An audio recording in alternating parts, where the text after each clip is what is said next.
उसी को भी बुद्धि से जीवन को जीना सीखो। प्रेम से बोलो राधे राधे। पछताओगे जब माँ बाप चले जाएंगे और उनके कहना नहीं मानोगे, फिर पछताओगे। उसी तरह जिनके जीवन में गुरु हैं, उनके कहना अगर मान लोगे तो उसकी जिंदगी सुधर जाएंगे। अगर वो चले जाएंगे एक बार, फिर उनकी यादें तो जरूर आएंगे, लेकिन तब तक तुम्हारे पास समय नहीं बचा हुआ होगा। अरे काश मैं उनका आदेश और निर्देश मान लिया होता। एक तड़प, एक अनुसूचना जिंदगी में जरूर आती है, लेकिन वक्त पर आए तो व्यक्ति संभाल सकता है। अगर वक्त चले जाए तो संभालने का समय निकल चुका होता है। इसीलिए जो कल करना है सो आज करो, जो आज करना है अब करो, क्योंकि पल में प्रलय हो जाएगा तो बहुरी करोगे कल। कल के भरोसे में मत रहो प्यारे, कल किसी ने नहीं देखा, देखा है तो इसी पल को, इसी घड़ी को।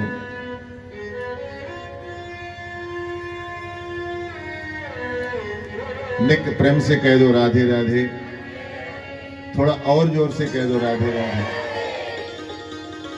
गुरु के चरणों में आत्मसमर्पण करना अति आवश्यक है, नहीं तो जिंदगी तो हम गुजर लेंगे कैसे तैसे, ढंग से नहीं गुजर पाएंगे, ढंग से नहीं कर पाएंगे। इसीलिए भी जिंदगी में किसी को मानो या ना मानो, अपनी माता पिता को मानो, गुरु को मानो और भगवान को मानो। इन तीनों को मानो, जरूर मानो।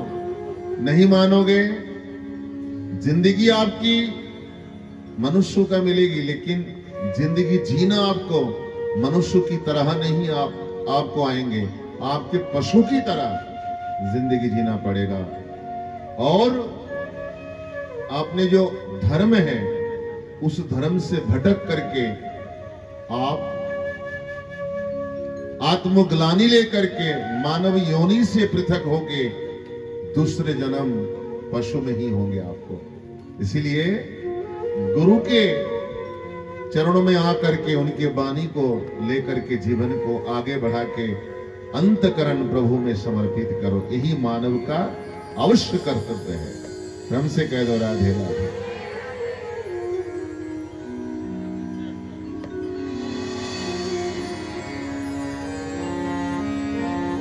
गुरु আমায় করো করুণা,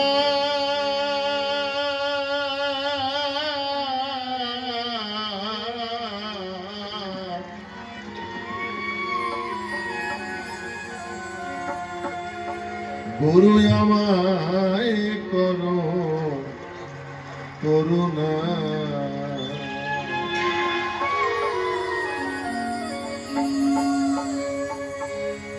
আমি ঝড় তুফানে বেয়ে যাব,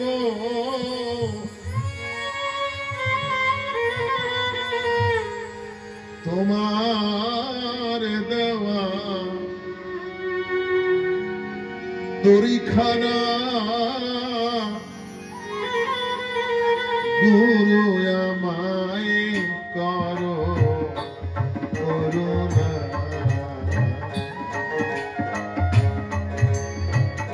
গুরু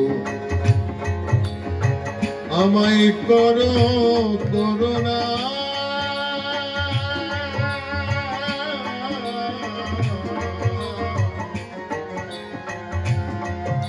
গুরু আমায় করো করুণা।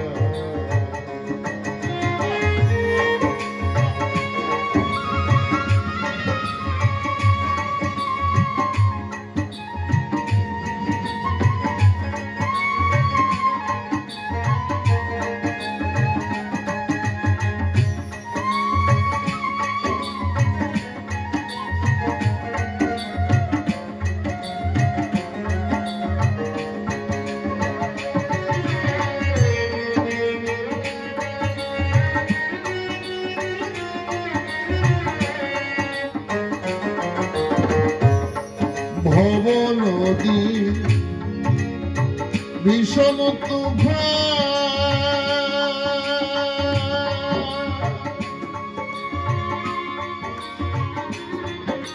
কেঁপে কেঁপে ওঠে পরাণ।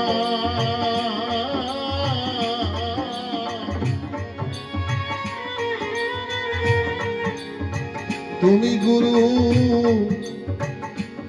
গুরু সকল আসান।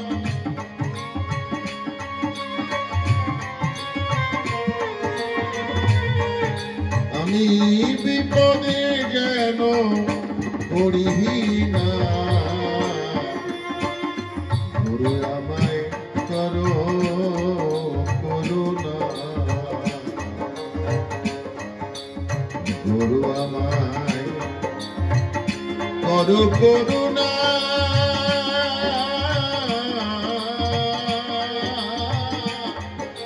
গুরু আমায় করো করুণা।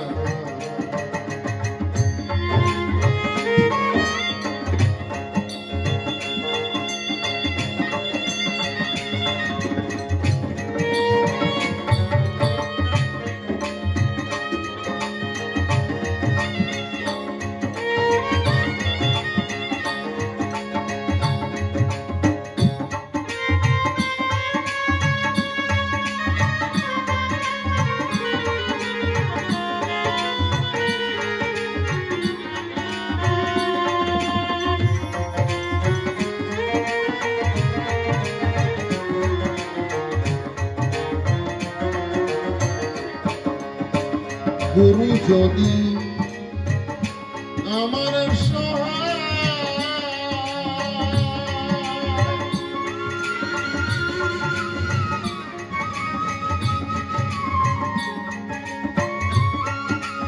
তবে কেন করব হায় হায়।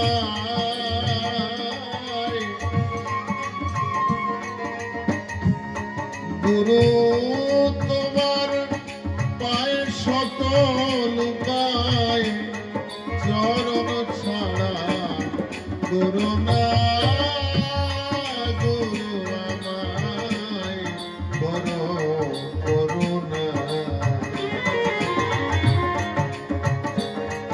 গুরু আমায় করো করুণা,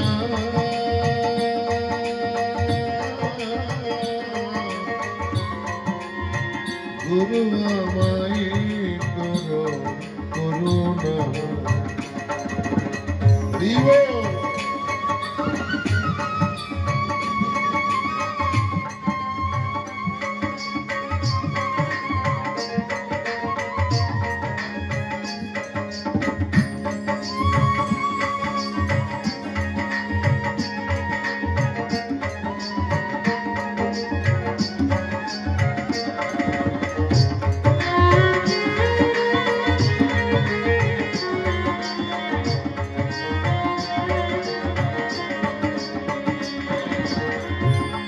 সকল তীর্থ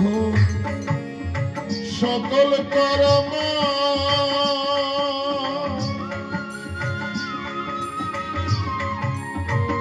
গুরু তুমি আমার পরম ধর্ম।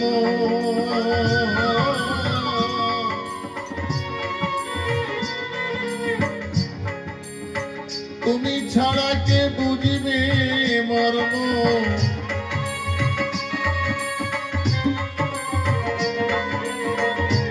তুমি শ্রেষ্ঠ সাধনা,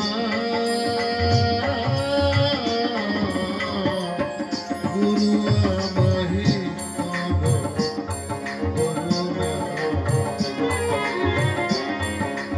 গুরু আমায় করো করুণা,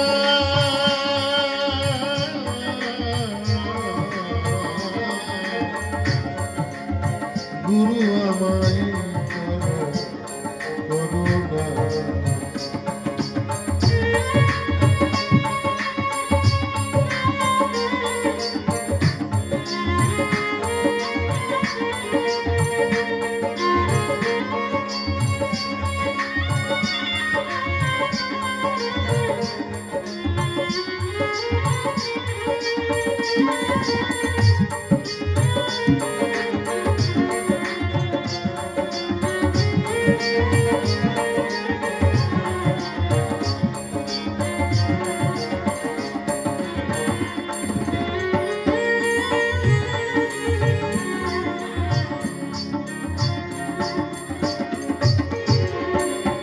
গুরু অগ তিরগতি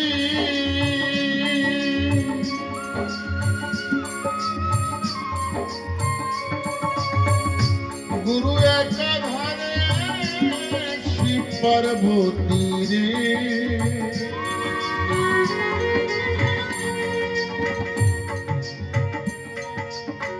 गुरु कृष्ण गुरु श्रीमती गुरु कृष्ण गुरु श्रीमती गुरु गंगा जमुना गुरु अमय करो करुणा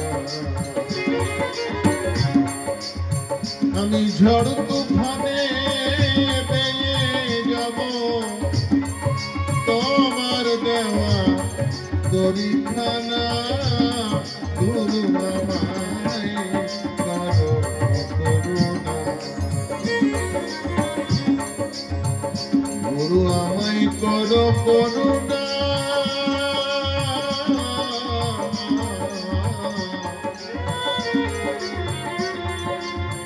গুরু আমায় করো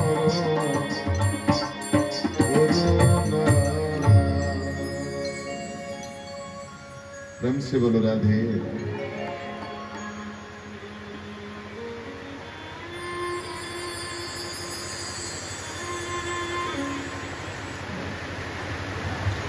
ठाकुर जी का काम ठाकुर जी करें और हमारा काम हम करें, क्यों? मेघाच्छन्न এই বর্ষার দিন কোনোদিন দুর্দিন নয়। কৃষ্ণ কথা যেদিন কানে না শোনা হয় সেই দিন দুর্দিন হয়। এটা দুর্যোগ না। 7 দিন 7 রাত মুষলধার বর্ষা দিয়ে ব্রজবাসীদের গিরিরাজের তলে শরণ দিয়েছিলেন। কেন? ঠাকুরের কাছে করে দিয়েছিল। 7 দিন এক জায়গায় করে দিয়েছিল ভক্ত ভগবানকে ইন্দ্রদেব। দেখেছেন আপনারা কত ভাগ্যবান, বর্ষায় ভিজে ভিজেও চলে এসেছে। বর্ষায় ভিজে যাবো তবুও যাব। আর একটু বর্ষা পড়লে এক বিন্দু পড়লে ঘর থেকে কেউ বেরোতে চায় না। ওরে বাবা ভিজে যাব, সর্দি লেগে যাবে। আসলে গোবিন্দ প্রেমের সর্দি যার লেগে গেছে তার এই বর্ষায় আর কি করবে? কৃষ্ণ নামের ঠান্ডা সর্দি যার লেগেছে জুকাম, এই সর্দিতে তাকে কিছু করতে পারবে না। প্রেম সে বলো রাধে রাধে। একটা নেশা। যতই বৃষ্টি হোক, যতই ঝড় হোক, যতই দুর্যোগ হোক, টাইম হলে যারা নেশা করে তারা সে জায়গায় পৌঁছে যায়। আর এই ভাগবত কৃষ্ণ কথা গৌর কথা হরিসভায় ভক্তরাও সময় মতো পৌঁছে যায়। যত রকমের সমস্যা, কোন সমস্যায় তাদের আটকাতে পারে না। প্রেম সে বলো রাধে রাধে। আমাদের মধ্যে এক ছোট্ট বাবাজি এসেছে, ওর সঙ্গে পরশুদিন কথা হয়েছে। মাইক ধর বাবা, দুটো কথা বল না তুই, দেখি তুই কি বলতে পারিস। ও দুটো কথা বলবে আপনাদের সামনে, দেখি কি বলে। বাচ্চা মানুষ।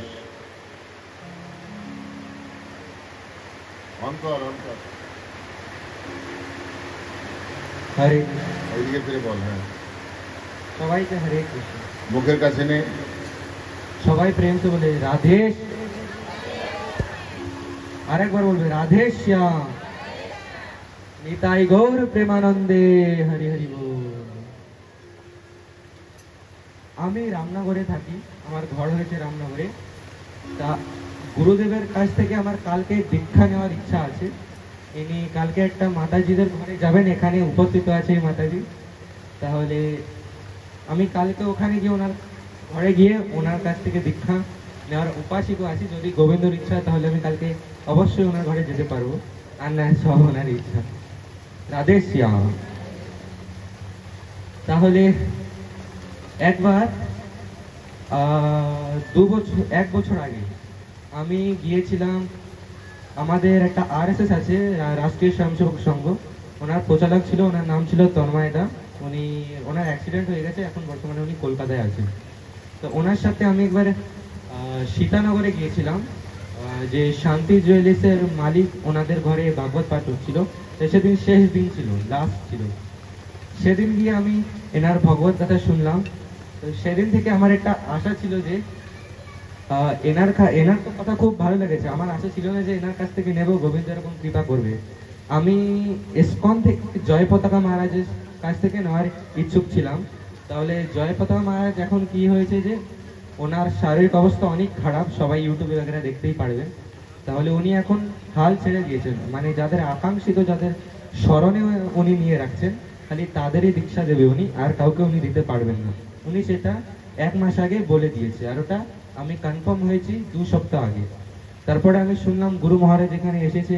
তারপরে গুরু মহারাজের লাস্টে এইবারও গিয়েছি ওখানে শান্তি জয়স, ওখানে লাস্টের দিনে গিয়েছি। ওদিন হেনের সাথে আবার দেখা, আবার কথা।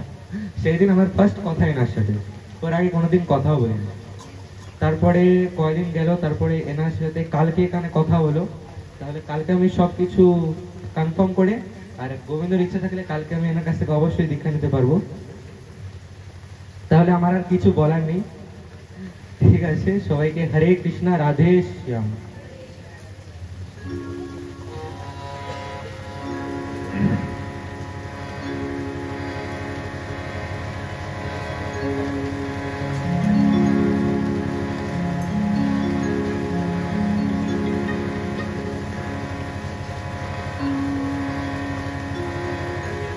গুরু যদি করে কৃপা কোনো ভাগ্যবানে,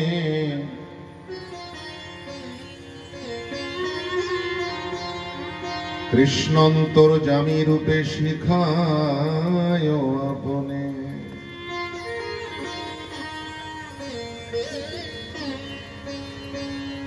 গুরু কৃপা যদি কারোর জীবনে হয়, তো গোবিন্দ তাকে অন্তর্নিহিত অবস্থায় প্রেরণা দেয়। ভগবান তো ভিতরে আছে, আছে না? গুরুদেব তিনি বাইরে, আর ভগবান ভিতরে। তো ভিতরে থেকেই বলছে তুমি পুনঃস্মরণ করো। নাম তো তুমি অনাদিকাল ধরে পেয়ে এসেছো, সেটাকে পুনঃস্মরণ করে পুনঃউচ্চারণ করো। আর ভাগবতী কি বলেছে? মোহর মোহর।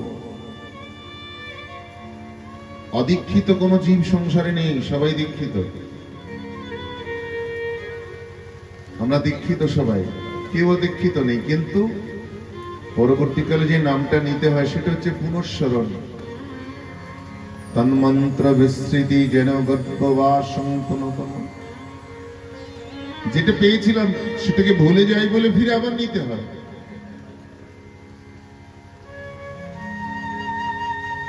অদীক্ষিত জগতে কেউ নেই, সবাই দীক্ষা নিয়ে এসেছি।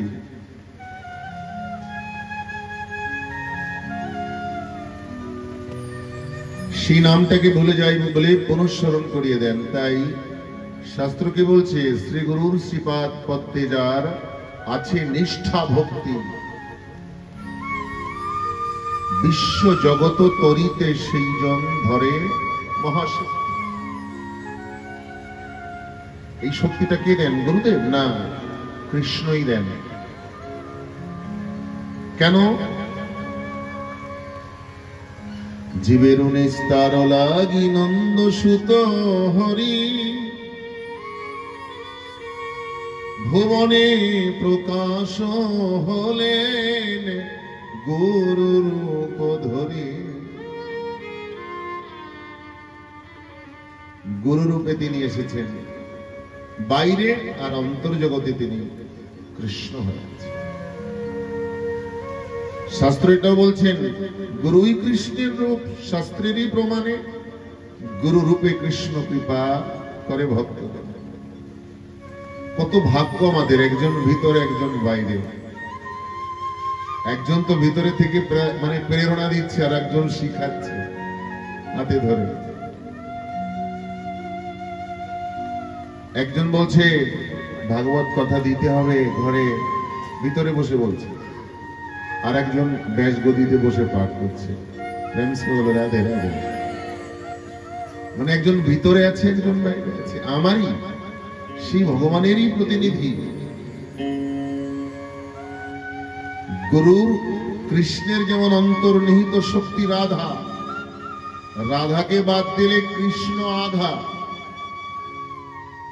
ঠিক কৃষ্ণকেও বাদ দিলে গুরুদেব আধা। ভগবান কৃষ্ণের অন্তর্নিহিত শক্তি, তার পূর্ণ প্রকাশ গুরুদেব আমাকে দিশা দান করছেন, এইভাবে চলো। এই শাস্ত্র কি বললেন?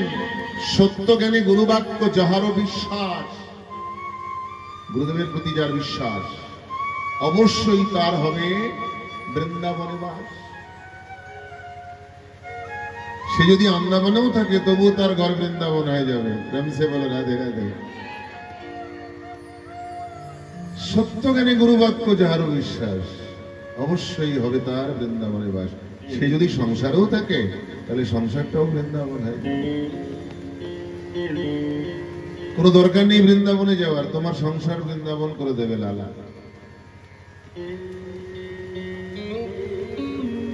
এমন একটা পরিবেশ করে দেবে, বৃন্দাবনে যেও যে ভাব, সংসারেও সেই ভাব।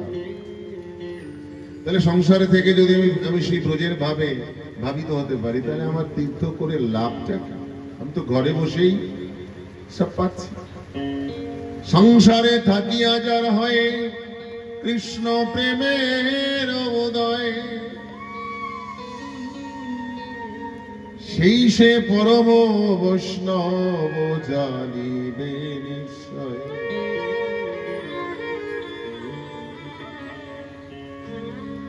সংসারে থেকে যার কৃষ্ণ প্রেম হয়, বৈরাগ্য হয়ে যায়, সে হচ্ছে পরম ভক্ত।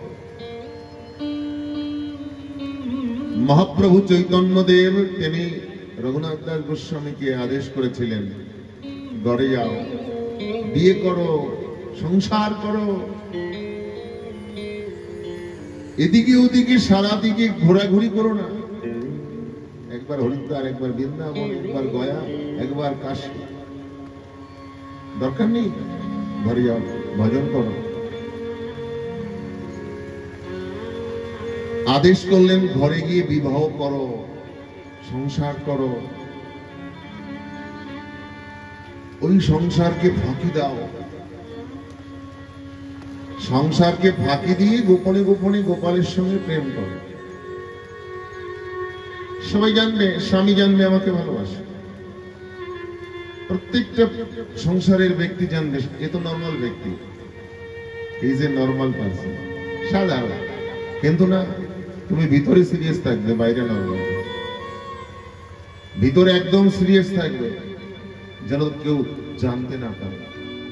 কি বললেন? অন্তরেতে রাখিবে নিষ্ঠা, বাহিরে করিবে লৌকিক ব্যবহার।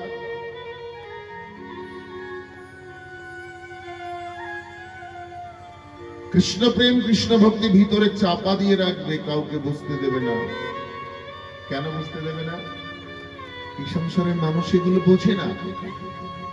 তাহলে যে বোঝে না তাকে জানিয়ে লাভটা কি?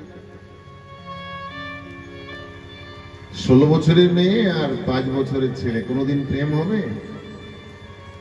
এই কৃষ্ণ ভক্তি, কৃষ্ণ কথা যে বোঝে না, অনেক অনেক মানুষ বুড়ো হয়ে গেল বোঝে না। তারা বয়সে বুড়ো হয়েছে, কিন্তু আসলে তাদের জ্ঞান পাকেনি, জ্ঞানে তারা বাচ্চা। অনেকে বলে আমি দেখেছি এখনো সময় হয়নি দীক্ষা নেওয়া।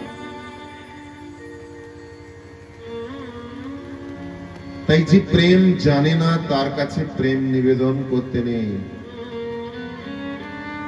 16 বছরের মেয়ে আর 5 বছরের ছেলে, তার মানে যে নাস্তিক সে মাত্র 5 বছর। কি বাবা,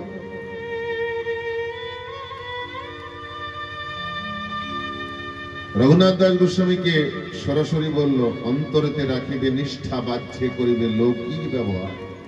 কেউ যেন তোমাকে ধরতে না পারে।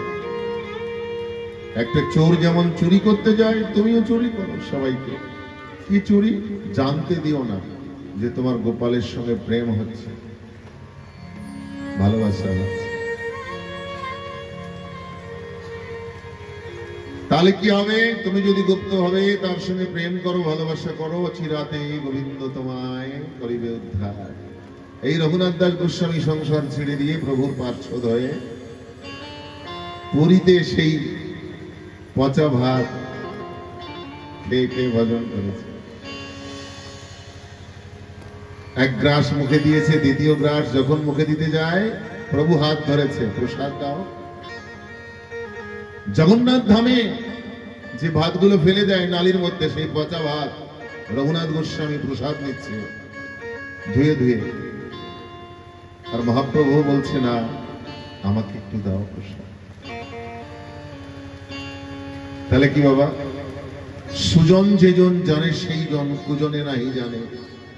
যারা এই পথের পথিক তারাই জানে এই জগতের ভাবটা কেমন।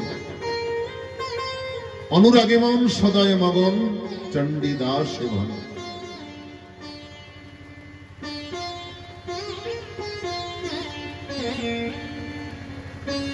प्रेम से बोलो राधे राधे।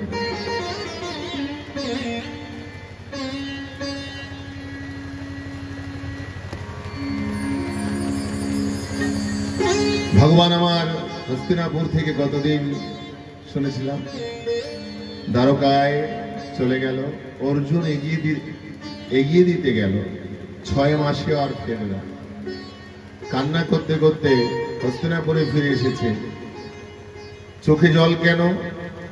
বঞ্চিত অহম মহারাজ হরিনা বন্ধুরূপিনা। মহারাজ,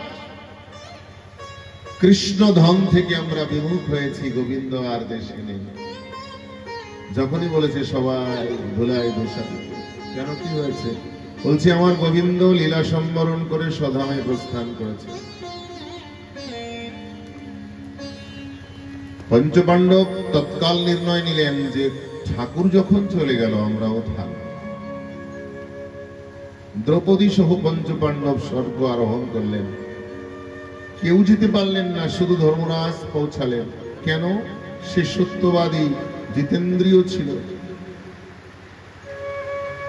যেতে যেতে পরীক্ষিতের উপরে রাজ্যভার দিয়ে গেল।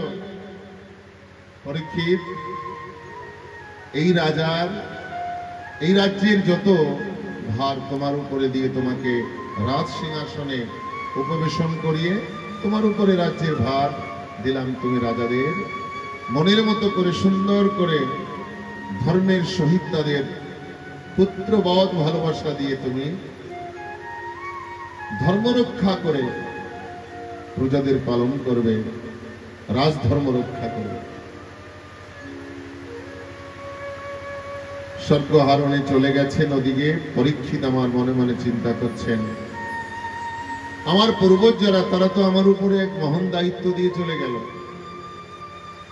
কিন্তু আমার প্রজারা কেমন আছে একটু ঘুরে ঘুরে দেখি। রাজ্য নিরীক্ষণের জন্য যখনই বেরিয়েছে বনপথে, একান্তে গিয়ে দেখতে পায় একটা বিশাল পুরুষ লোহার মুদগর দিয়ে, গদা দিয়ে একটা গাভী মাতাকে প্রহার করছে, যার 3টে পাও নেই, একটা পায়ের পরে শুধু দাঁড়িয়ে আছে। পাশে একটা পুরুষ বাচ্চা আছে। লোহার মুদগর দিয়ে প্রহার করছে। এটা পরীক্ষিত দেখছেন যে আমার রাজ্যে এই অনাচার অত্যাচার কি করে এসে গেল। আমার গোবিন্দ তিনি তো গোপাল ছিলেন। গোপাল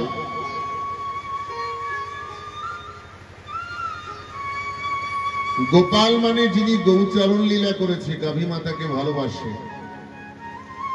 গোপাল এমনি নাম হয়নি।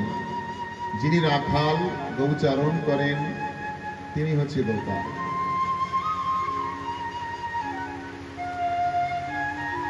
প্রভু আমার যেতে না যেতে এই অন্যায় অত্যাচার শুরু হয়ে গেল, অধর্ম এসে গেল। জানতে হবে এই ধূতকে স্বর সন্ধান করেছে, তোকে মৃত্যু দেব, বল পাপিষ্ঠ তুই কে। তখন ওই লোহার মুদগর ছেড়ে দিয়ে চরণের শরণাগতি নিয়েছে। রক্ষমাম, হে রাজন,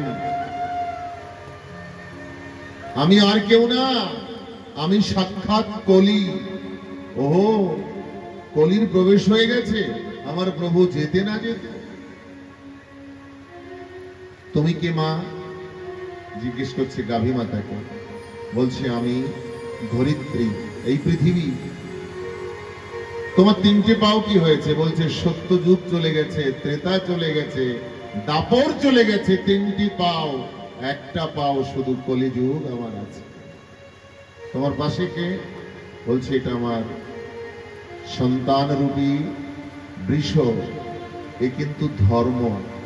ধরিত্রী হয়েছে গাভী মাতা, আর ধর্ম হয়েছে তার বাচ্চা বৃষ।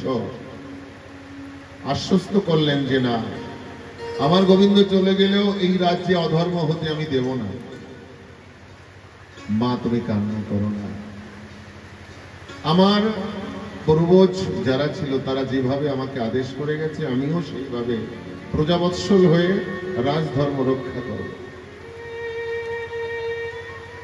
কলিকে বলছি তুমি আমার রাজ্য থেকে বিতাড়িত হয়ে যাও, এই রাজ্যে থাকতে পারবে না। কলি বলছে মহারাজ আমি যাব তো যাব কোথায়? আপনার তো সমগ্র পৃথিবী আপনার রাজত্ব, আমি যাব কোথায়? আপনার ধর্ম শরণাগতিকে আশ্রয় দেওয়া, আপনার চরণে শরণ নিলাম, আপনি আশ্রয় দিন। আশ্রয় দিয়েছেন। বলছে তোমার মধ্যে গুণ কি আছে?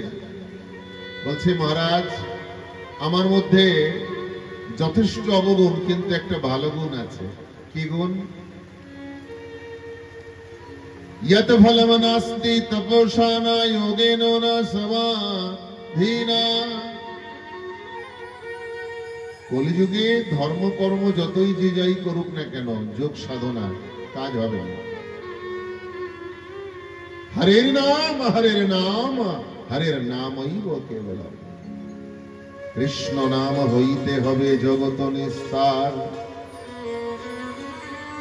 কৃষ্ণ নাম হইতে হবে এই ভব সাগর পার। সাধন ভজন করে যোগ তপস্যা করে কোনো ফল হবে না, শুধু নাম সংকীর্তনে তার ভবসাগর পার হয়ে যাবে। একটা ভালো গুণ আছে। তখনই বললেন ঠিক আছে, তুমি তোমার জন্য আমি স্থান দিচ্ছি, তুমি নির্ণয় করে নেবে। দূতম পানম স্ত্রিয়া শুনা। দূতম মানে যেখানে যেখানে জুয়ো খেলা হবে সেখানে তুমি থাকবে। দূতম পানম মানে যেখানে মদ খাবে, মদিরালয় থাকবে, জুয়ালয় থাকবে। স্ত্রিয়া মানে বেশ্যালয়, তিনটে জায়গা। আর একটা হচ্ছে যেখানে হিংসালয়, জীব হত্যা হয়। বলছে মহারাজ আমার সমস্ত অবগুণ বলে এই চারটে খারাপ জায়গা পেলাম, একটা তো ভালো গুণ আছে, একটু ভালো জায়গা পাবো না? তখন পুনঃ ইয়াচনা করেছে, অর্চনা করেছে। তো বলছে তুমি কাঞ্চনে কাঞ্চনম তিষ্ঠ, স্বর্ণালয়ে তুমি থাকো, সোনায় থাকো। যখনই সোনার কথা বলেছে, ঠিক আছে মহারাজ একটা ভালো জায়গা পেতে পারো। এমডি করে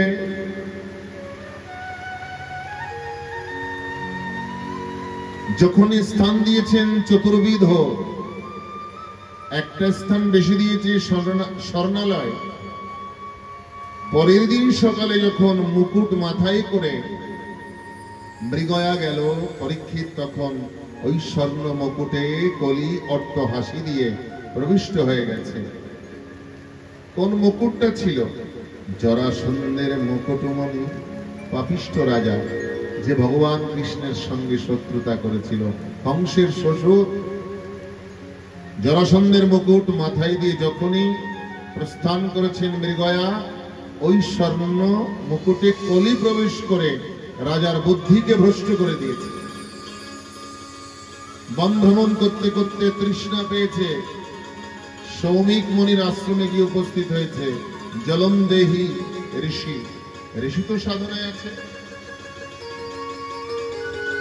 সাধনায়।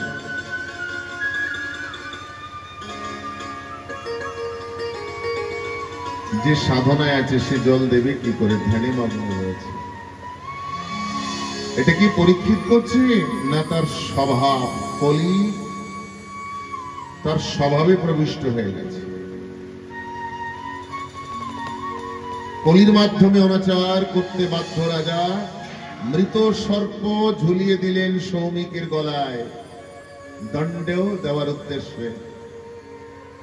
মৃত সর্প ঝুলিয়ে দিয়ে চলে গেল, দণ্ড দিয়ে চলে গেল। হ্যাঁ, আমাকে তুমি জল দান করতে পারলে না। ঋষিপুত্র সিংহী তিনি কৌশিকী নদীতে স্নান করে তর্পণ করবেন, খবর পেয়ে তৎকাল অভিশাপ দিলেন যে আমার পিতাকে অপমান করেছে।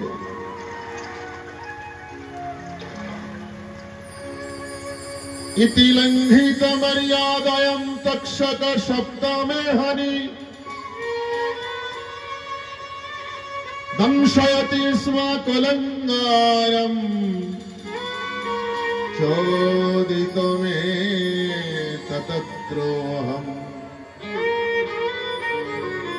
কৌশিকী নদীর জল নিয়ে অভিশাপ দিলেন, আমার পিতাকে যে অপমান করেছে সপ্ত দিবসের মধ্যে তক্ষক দংশনে তার মৃত্যু হবে, মৃত্যু হবে, মৃত্যু হবে।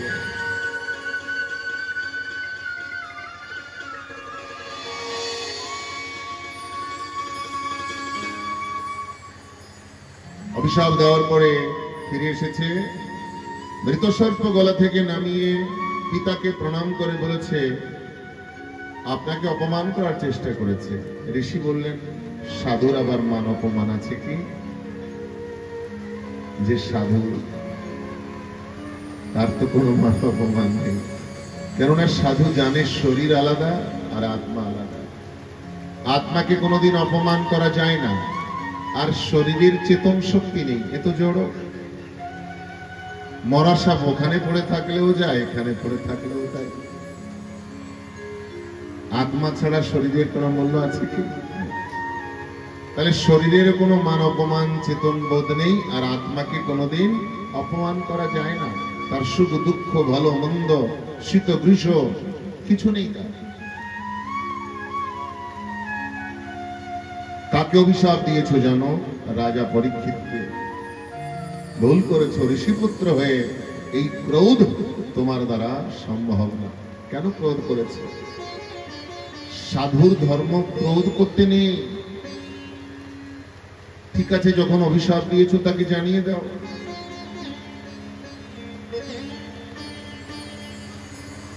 ঋষির শিষ্য দ্বারা খবর পাঠালেন রাজা পরীক্ষিতকে, রাজা ধীরাজ পরীক্ষিত মহারাজের জয় হোক। কি সমাচার? বলছে মহারাজ আপনি ভ্রমবশে মৃগয়ায় গিয়ে ঋষিকে মৃত সর্প দ্বারা অপমান করেছেন, তাই ঋষি কুমার আপনাকে অভিশাপ দিয়েছে। কি অভিশাপ? ব্রহ্ম শাপ লেগেছে মহারাজ আপনার, সপ্ত দিবসের মধ্যে তক্ষক দংশনে আপনার মৃত্যু হবে। রাজা দাঁড়িয়ে গেল সিংহাসন ছেড়ে। কি সর্বনাশ, কি ভুল করলাম আমি? কিছুদিন আগেই তো আমি প্রতিজ্ঞা, আমি শপথ নিয়েছি আমার পূর্বপুরুষ যেভাবে রাজত্ব করেছে আমিও করব, ধর্ম রাজ্য পালন করব। আমি আমার বংশের মুখে কালি দিলাম, পাণ্ডু বংশধর হয়ে আমি আজ এই হেনহীন আচরণ করলাম, এমন এত বড় অধর্ম করলাম। ঠিক আমার এই জীবন নিজেকে বলছে সত্যি তো, এমন আচরণ যদি আমি করে থাকি এই অভিশাপ পাওয়ার উপযুক্ত পাত্র আমি। ভালোই হয়েছে, কিন্তু প্রশ্ন, সেদিন মাতৃজঠরে উত্তরার গর্ভে আমি ছিলাম। পরীক্ষিত বলছেন সেদিন তো আমার গোপাল ছিল, আমাকে বাঁচিয়েছিল, আমার জীবন দান দিয়েছিল, কিন্তু আমার প্রভু তো আজ নেই। আমাকে আমাকে কি বাঁচাবে? আমাকে পথ কি দেখাবে? এই বেলায় আমি কার কাছে যাব? সে বেলায় তো আমার ঠাকুর ছিল, মাতৃজঠরে আমাকে রক্ষা করেছে। এখন এই বান্ধব হারা এই সংসারে কার কাছে যাব, কে আমাকে বলে দেবে? এই 7 দিনের মধ্যে আমার জীবনের মুক্তির কথা কে আমাকে জানাবে? আমার বান্ধব কি এই সংসারে আছে? সবাই তো জগতে আসার খবর জানে, কিন্তু যাওয়ার খবর তো কেউ জানে না। আমি ভাগ্যবান, আমার প্রভু আমাকে জানিয়ে দিয়েছে আমার হাতে কয়টা দিন আছে। সংসারে কেউ জানে না তার কখন এই সংসার থেকে চলে যেতে হবে, কিন্তু আমি আমি আমি জেনে গেছি আমার হাতে মাত্র 7টা দিন আছে।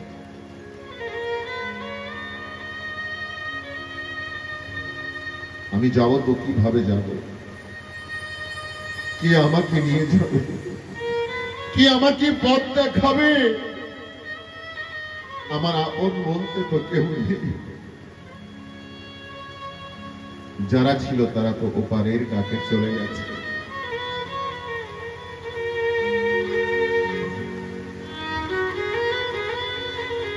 জন্মজয় তার পুত্র, অযোগ্য পুত্র, বয়স বেশি হয়নি, ডেকে বলছে, বাবা এই সিংহাসনে তুই বয়। নিজের হাতে নিজের মুকুট তার মাথায় দিয়ে তাকে রাজবেশে সুন্দর করে সুসজ্জিত করে তিলক করে দিয়ে বলল, বাবা আমার সময় ফুরিয়ে গেছে, আমার জীবনের বেলা নেই, আমার দিন ঘনিয়ে আসছে।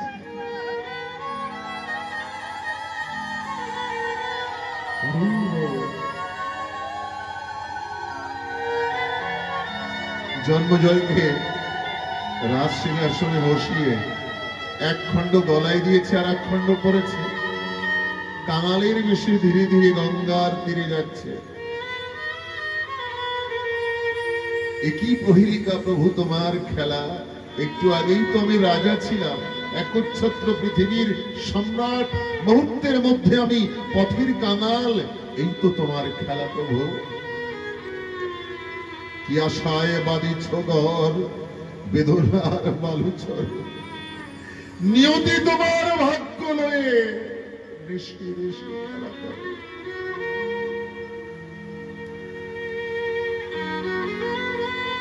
আমরা কত আশা করে ঘর বাঁধি, এটা করব ওটা করব, কত কিছু। কর্ম সম্পূর্ণ হয় না, অসম্পূর্ণ অবস্থায় প্রত্যেকটা মানুষকে যেতে হয়। কেউ কোনোদিন তার মনের আশা মিটিয়ে জগৎ থেকে যেতে পারেনি, আর কোনোদিন পারবেও না, সম্ভব না। এখানে কারোর আশা মেটে না। এই জন্য একটা গান আছে, আমার সাধনা মিটিল আশা না পুরিল সকলই ফুরাইয়া যায়।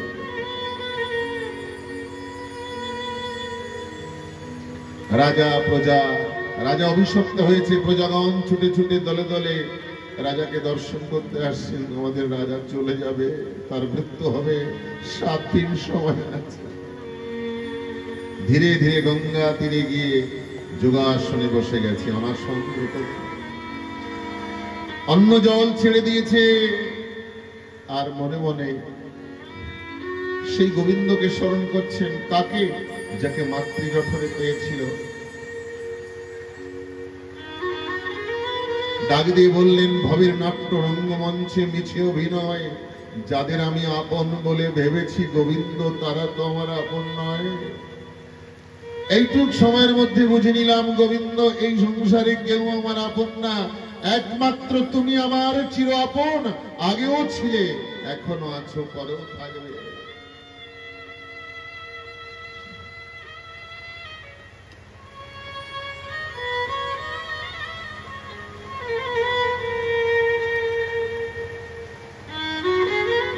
কত ঋষি মুনি ঋষি ছুটে আসছেন, কেউ কোনো সিদ্ধান্ত দিতে পারছেন না যে 7 দিনের মধ্যে কিভাবে একটা মানুষের মুক্তি হতে পারে।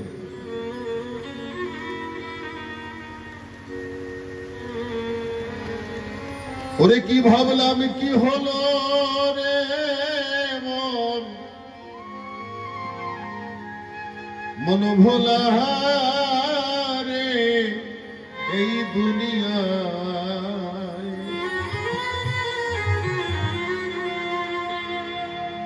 কহে কে খেলা। আমি কি ভাবলাম আর কি হয়ে গেল। দেখতে দেখতে আমার গোটা দিন চলে গেল। কত লেনা দেনা বেচা কেনা রে,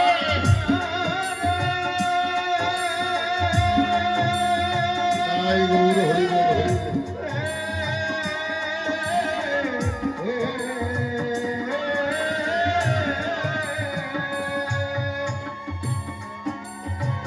ওরে দেখতে দেখতে ভাঙলো চাঁদের মেলা রে এই দুনিয়ায়। এই দুনিয়ায় দিন কয়েকে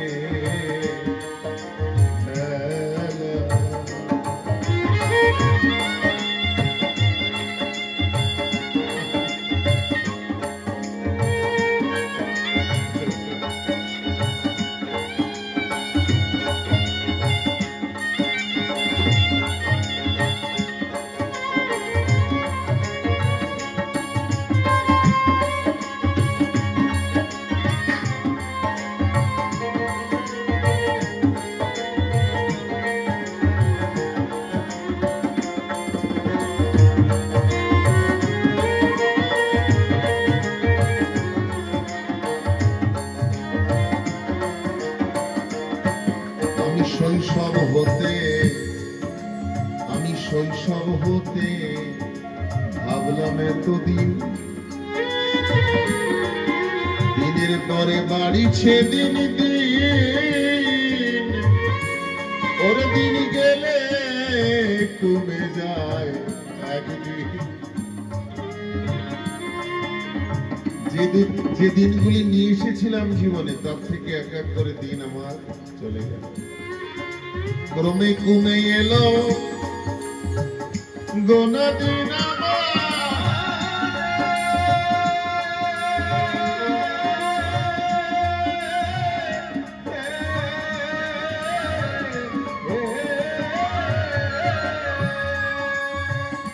ওরে দিনের দিনে আস্তা চলে বেলা রে দুনিয়া।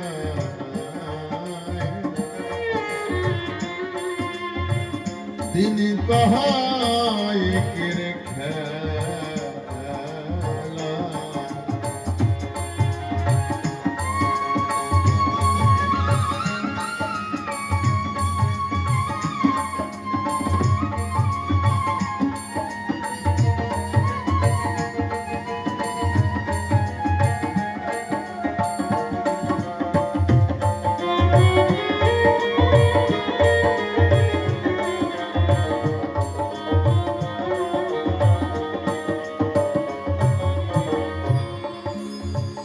পাগল বিজয় জানাই শেষের নিবেদন।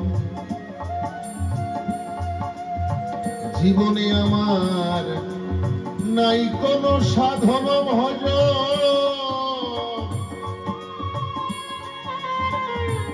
আমার মরমে রহিল বেদন। রহিল বেদন। জীবনে সাধন ভজন নেই। না পারলাম বাবা মার সেবা করতে, না পারলাম গুরুদেবের সেবা করতে, না পারলাম গোবিন্দের সেবা করতে। বাবা মার সেবায়ও জীবন আমি দিতে পারলাম না, গুরুদেবের সেবাও পারলাম না, গোবিন্দ সেবাও হলো না। কি করব আমি এই ভজন অযোগ্য দেহ দিয়ে? একমাত্র সাধু গুরু বৈষ্ণবের যুগল চরণ ধরি ছাড়া আমার আর কোনো গতি নেই। হরি বল হরি বল। সাধু গুরুর যুগল চরণ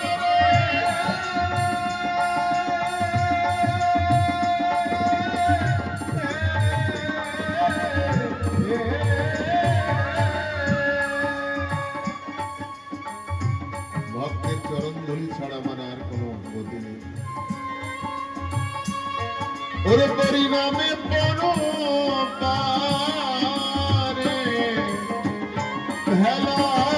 रे दुनिया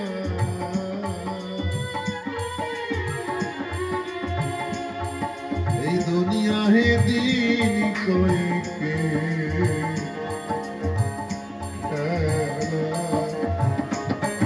ওরে কি ভাবলাম কি হলো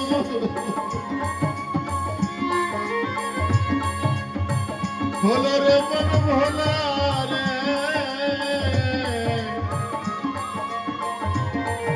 দেখতে দেখতে জীবনের বেলা গোনা দিন কয়টা চলে গেল কি ছিলাম আর কি হয়ে গেলাম কোথায় ছিলাম আর কোথায় এসেছি আর কোথায় চলে যাব ওরে কি ভাবলাম কি হলো রে মন ভোলা এই দুনিয়ায় দিন কহায় কে রেখে জয় কৃষ্ণ প্রেমানন্দে হরি বল জয় জয় জয় গৌর সীতানাথ প্রেমানন্দে হরি বল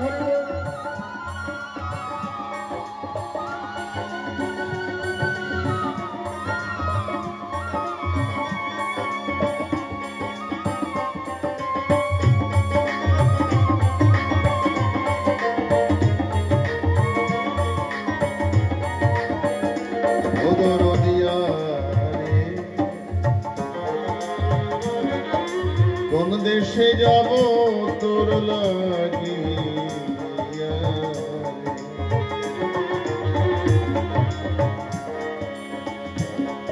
এই দুনিয়ায় দিন কয়েকে রেখে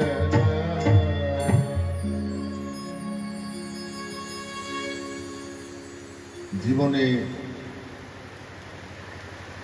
দিনের দিনে গুণাদিন সব চলে গেল না জানি যেদিনটা গেছে সে তো ভালো গেছে যেদিন কয়টা চলে গেছে ভালো গেছে না মা কোন দিন সামনে আছে কেউ জানে কেমন ভাবে যাবে আমার দিন যে কটা চলে গেছে একটু ভালোই চলে গেছে কিন্তু কোন দিনের মধ্যে আমাকে পড়তে হবে কি আজকেই ভাববে এই জন্য যা গেছে তা গেছে চলে খেত করিস নে আত্মা বলে যা আছে তোর মূল তফিলে মিলিয়ে দেখ কত কি লোকসান দিয়ে হিসেব নিকেশ তারই হাতে দেউল হয়ে পথে নাম বেহাল বেশে গেয়ে বেড়া দয়াল দীনবদ্ধ নাম তত্র ভবাদ ভগবান ব্যাসপুত্র यदिच्छया गामटमानोपेक्षा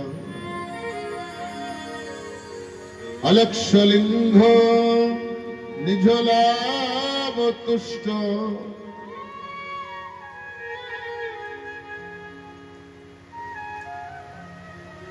ब्रैतस्य बालैरवधूतो वेश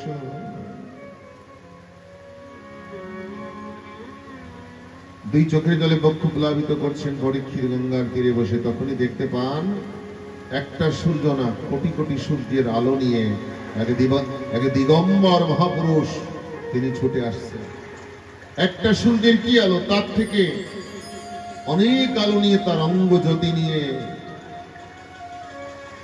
মহামুনি কৃষ্ণ দ্বৈপায়ন ব্যাসপুত্র শুকদেব প্রভু দিগম্বর হয়ে সন্ন্যাসী পরিব্রাজক হয়ে শ্রী গঙ্গার তীরে পরীক্ষিতের সম্মুখে উদয় হয়েছে মা ভয় নেই একবার কৃষ্ণ নামে যত পাপ হরে পাতকের সাধ্য কি আছে তত পাপ করে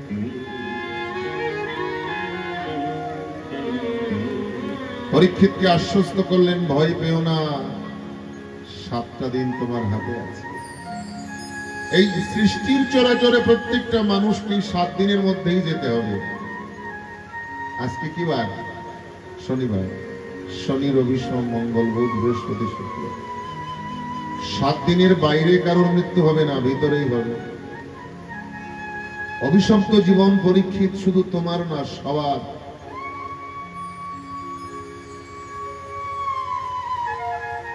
অভিশপ্ত জীবন প্রত্যেকটা মানুষের। তাই প্রত্যেকটা মানুষ তারা কৃষ্ণ বহির্মুখ হয়ে আছে। ভগবানের নাম ভালো লাগে না, কৃষ্ণ নাম জিহ্বায় উচ্চারণ করতে ইচ্ছা করে না। এরকম যদি জীবনে কোনো ভাব থাকে তাহলে ভাববে অভিশাপ আছে জীবনে। আমি দর্পি সহ জীবন যন্ত্রণা ভোগ করতে এসেছি।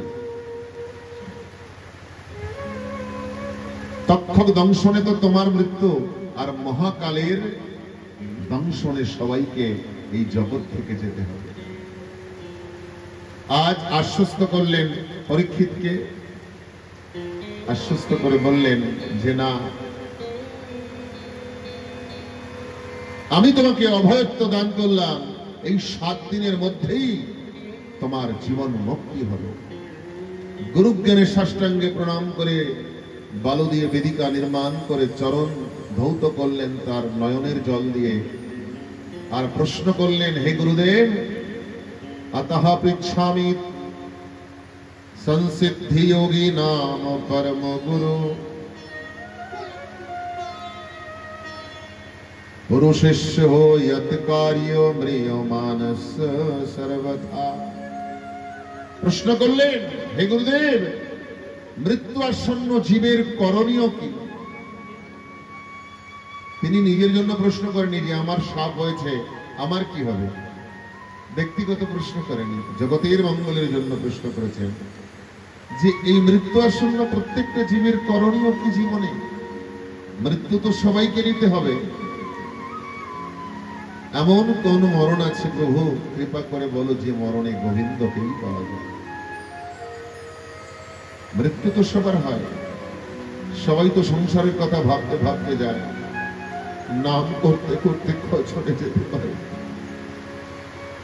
নাম নিতে নিতে প্রাণ কজনার চলে যায়, সবার তো যায়।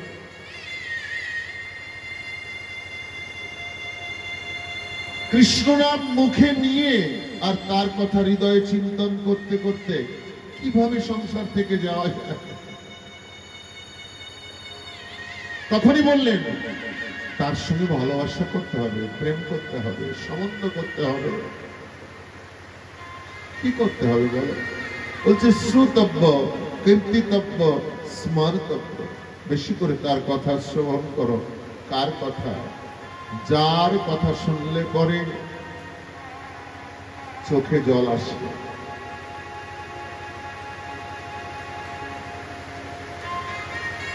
সখী সে হরি কেমন বল? হ্যাঁ,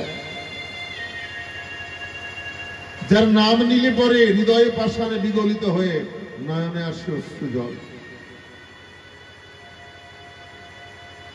বারবার বেশি বেশি করে সেই গোবিন্দের কথা শুনতে হবে, কীর্তন করতে হবে, আর তার সম্পূর্ণ চরণ থেকে ললাট পর্যন্ত চিন্তন করতে হবে। শ্রৌতব্য, কীর্তিতব্য, স্মর্তব্য। তুমি শ্রবণ করো আর কীর্তন করো আর তাকেই স্মরণ করো, তাহলে তার প্রতি তোমার ভালোবাসা।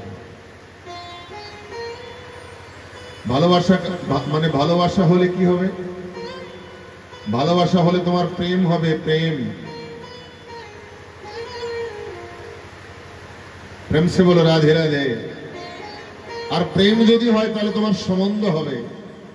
আর সম্বন্ধ হলে কি হবে? আশ্রয় লইয়া ভজে তারে কৃষ্ণ নাহি তেজে, আর সব মরে কর। পরীক্ষিত, মৃত্যু যাকে দেখে ভয় পায় তার চরণে তুমি আশ্রয় নাও, তোমার মৃত্যু ভয়ে চলে যাবে। মৃত্যু যাকে দেখে ভয় পায়, কাকে? मद भयात वाति वातोयम सूर्यस्पति मद भयात गोविंद বলছেন মৃত্যু আমাকে দেখে ভয় পায় সূর্য চন্দ্রমা ৩৩ কোটি দেবতা আমাকে দেখে ভয় পায় ইন্দ্র অগ্নি বরুণ কেন আমি সবার মৃত্যুদাতা মহাকালের কাল আমি মহাকালের কাল আমি নন্দের দোলাল আমি ব্রজের রাখাল প্রেমসে বলে রাধে রাধে তাই আমার চরণে যদি কেউ আশ্রয় নিতে পারে মহাকাল মহানিয়তি তাকে স্পর্শ করতে পারে না কি বললেন মৃত্যু শরতি মদ ভয়াত সবাইকে যে মৃত্যু দিয়ে বেড়ায় যে নিয়তি সেও আমাকে ভয় পায়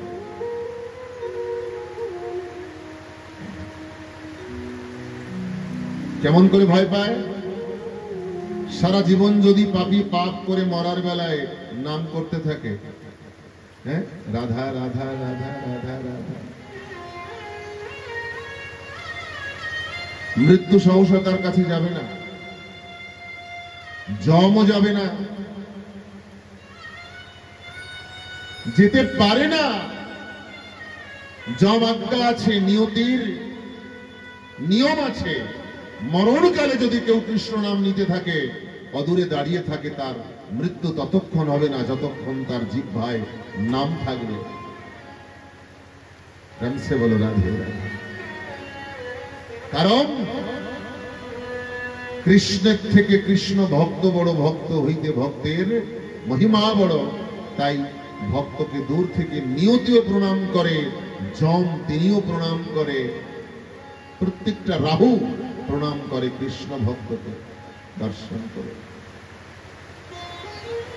এই জন্য গীতায় বলেছেন মামে বোঝে প্রপদ্যন্তে মায়ামি তং করন্তিতে একবার যদি কেউ আমার চরণে এসে ঠাঁই নিতে পারে তাকে জমেও স্পর্শ করবে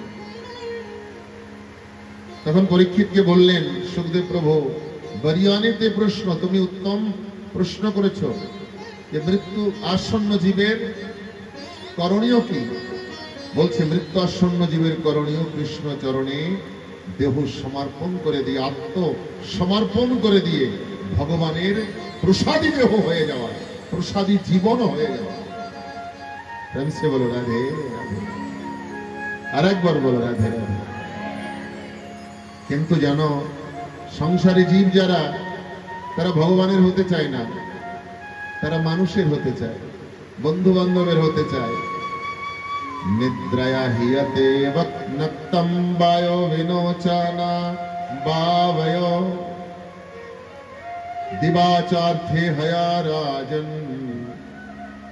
কৌটুম্বো হরণে নবা সারাদিন হাড় ভাঙা খাটনি কেটে শুধু পেটটাকে ভরার জন্য অর্থ উপার্জন করে আর সারাদিন ওই অর্থ উপার্জন করে উদর পোষণ করে রাত্রে ঘুমায় দিবাচার্থে হায়া রাজ সারাদিন তো ওই কর্মে ব্যস্ততায় চলে যায় আর সারা দিনটা কর্মব্যস্ততায় রাত্রিটা চলে যায় ঘুমিয়ে আর আত্মীয় স্বজন আধা জীবন তো এইভাবে চলে যায় ঘুমিয়ে আর খেয়ে আর আধা জীবন আত্মীয় স্বজন পুত্র পরিবারের জন্য দিয়ে দেয় গোবিন্দের জন্য সময় নেই প্রেমসে বলো রাধে রাধে যদি বলো যে একটু ঠাকুর সেবায় চলো টাইম নেই সময় নেই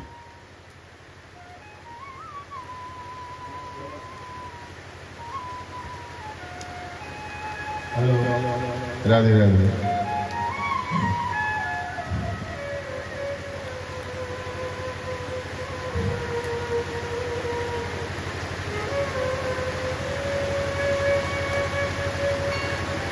পরীক্ষিত আমার সুখদেব প্রভুর চরণ বন্দন করে বলল যে মৃত্যু তো আমার হবে কিন্তু যে মরণে কৃষ্ণকে পাওয়া যায় আমি সেই মৃত্যু মরতে চাই মধুর কৃষ্ণ নামে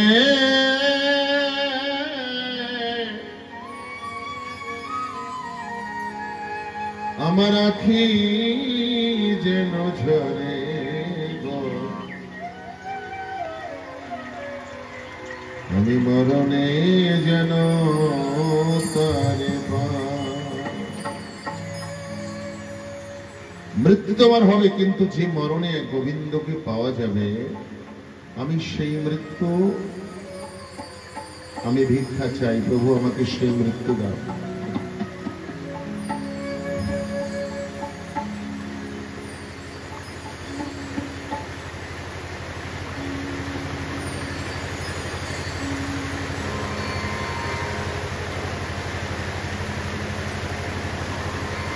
ভগবানের কাছে সুখদেব প্রভুর কাছে আমার পরীক্ষিত জিজ্ঞাসা করলেন যে এই বিশ্বখানা প্রভু আমার সৃষ্টি করেছে, কিভাবে সৃষ্টি করলেন? তখন সৃষ্টি তত্ত্বকে বিস্তার করতে গিয়ে বললেন, নারায়ণের নাভি কমল থেকে ব্রহ্মাকে যখন নারায়ণ সৃষ্টি করলেন, তিনি বললেন কো অহম। তখন একটা শব্দ এসেছে তপ, তপ করো, জানতে পারবে তুমি কি। এই জন্য মানুষ যদি ভাবে যে আমি কে, তাহলে তাকে সাধনা করতে হবে। তপ করে ব্রহ্মা দেখলেন যে সে নারায়ণের পুত্র, নাভি কমল থেকে এসেছে। নারায়ণ ব্রহ্মাকে আদেশ দিয়েছে তুমি সৃষ্টি বিস্তার করো। মন থেকে সংকল্প করে 4টি সন্তানের উৎপত্তি করেছেন, সনক, সনাতন, সনন্দ, সনত কুমার। বললো বাবা তোমরা সৃষ্টি বিস্তার করো। বলছে না, আমরা পারবো না। পিতার আজ্ঞা পালন করেনি বলে বাবা বললো তাহলে তোমরা বড় হয় না, ছোট হয় না, চিরকুমার হয়ে তোমরা হরিনাম করো। কিন্তু একটু ক্রোধ হয়েছে, বাবা তো সন্তান কথা শুনেনি বলে ক্রোধ হলে পরে এখান থেকে ত্রিনেত্র থেকে ব্রহ্মার রুদ্র ভগবানের সৃষ্টি হয়েছে। শিব ভোলা বাবা তাকে আদেশ দিয়েছেন, তিনি সাপ, বিচ্ছু, ভূত, প্রেত, দানব, দৈত্য সৃষ্টি করতে শুরু করেছে। বলছে না, তোমাকে সৃষ্টি করতে হবে না, তুমি ধ্যানে মগ্ন হয়ে যাও। ত্রিনয়ন থেকে তিনি উৎপত্তি হয়েছে, তাই তার নাম রুদ্র, আর রুদ্র মানে উগ্র। তাই তাকে শান্ত হতে বলেছে। কর্পূর গৌরম করুণাবতারম সংসার সারম ভুজগেন্দ্র।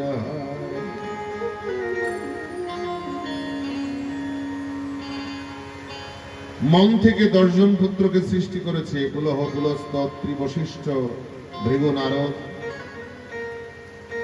মনে মনে ভাবলো এইভাবে সৃষ্টি করে আমি বিস্তার কিভাবে করব একা একা। বাম অঙ্গ থেকে শতরূপা, দক্ষিণ অঙ্গ থেকে মনু মহারাজকে সৃষ্টি করলেন। দুজনকে আদেশ দিল তোমরা এবার মৈথুন সৃষ্টি শুরু করো। এই মনু শতরূপা থেকে মৈথুন সৃষ্টি শুরু হয়েছে। বলছে বাবা সৃষ্টি তো করব, কিন্তু কোথায় করব? পৃথিবীকে রসাতলে ডুবিয়ে রেখেছে কে? হিরণ্যক্ষ। হিরণ্যক্ষ রসাতলে পৃথিবীকে রেখেছে। যখনই এই সমাচার দিয়েছে, ব্রহ্মার নাসিকা থেকে একটা ছিক এসেছে। ছিক, হাঁচি মানে যাকে বলে, হাঁচি দিলেই এক অবতার ভগবানের, বরাহ ভগবান, তিনি নাক থেকে বেরিয়ে এসেছে। বলো বরাহ ভগবান ব্রহ্মার শরীর থেকে উৎপত্তি হয়েছে বরাহ ভগবান। পিতা কি করতে হবে? বলছে রসাতলে পৃথিবীকে রেখেছে, হিরণ্যক্ষ উদ্ধার করে নিয়ে আসো। রসাতলে গিয়ে সেই প্রভু আমার বরাহু হয়ে পৃথিবীকে উদ্ধার করে নিয়ে আসার পথে হিরণ্যক্ষের সঙ্গে যুদ্ধ। এক চাপড় দিয়ে তার মুন্ডকে ধড় থেকে আলাদা করে দিয়ে যথাস্থানে এনে পৃথিবীকে স্থির করে দিয়েছে। কিন্তু দেব দেবী যারা ছিলেন তারা ভয় পেয়েছে। প্রভুর রূপ দেখেছি, কিন্তু এই রূপ তো কোনোদিন দেখিনি। শত্রু তাকে নিলেন হিরণ্যকশিপু। কেন? আমার ভাইকে মেরে দিয়েছে, তাকে আমি ছাড়বো না। এই বিষ্ণুকে আমি ছাড়বো না, এই ভগবানকে আমি ছাড়বো না। যখন হিরণ্যক্ষকে বধ করেছে, হিরণ্যকশিপুর বড় শত্রু আর কেউ নয়, ভগবান শ্রীহরি।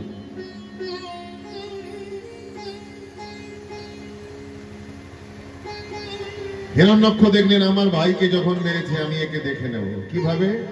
আমাকে সাধনায় যেতে হবে। সাধনায় চলে গেল। সাধনায় সিদ্ধি না করে বল যদি না পাই, তো ভগবানের সঙ্গে যুদ্ধ করবো কি করে? সাধনায় যখন গেল, যোগ সাধনায় বসেছে, একটা পাখি এসে কানের কাছে বলছে নারায়ণ নারায়ণ নারায়ণ। ওই নারায়ণ নারায়ণ শুনে আর সাধনা কি হয় নাকি? যে নারায়ণ আমার শত্রু, সেই শত্রুর নাম আমার কানের পাশে এসে একটা পাখি করছে, আমি কি করে সাধনা করব? সাধারণভাবে আমরা সংসার এমন ভাবে ভেসে আছি, ধ্যানে বসলেই সংসারই আমাদের চোখের সামনে আসে, আসে না?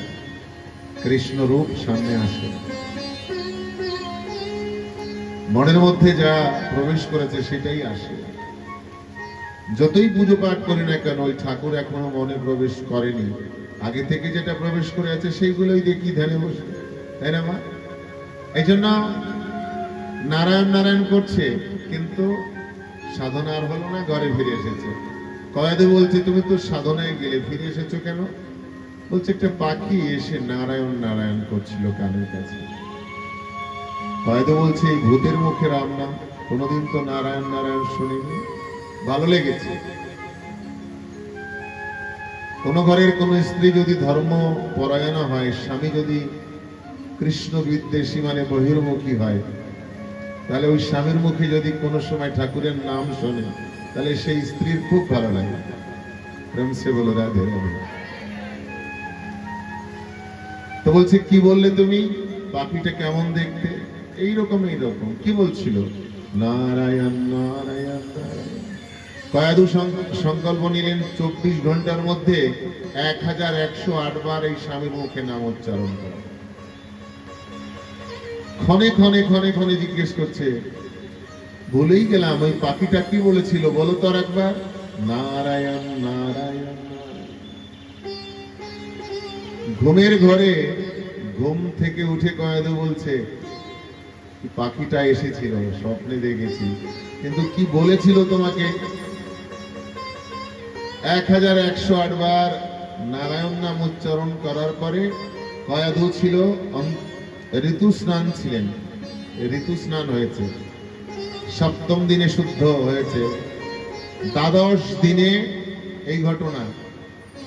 যখন 1108 বার নারায়ণ নাম উচ্চারণ হলো তার মুখে, তারপরেই স্বামীকে বলল আমাকে রতি দান করো, আমি পুত্র চাই। যখনই রতি দান করলেন, রতি রক্ষা হয়েছে সেই গর্ভে।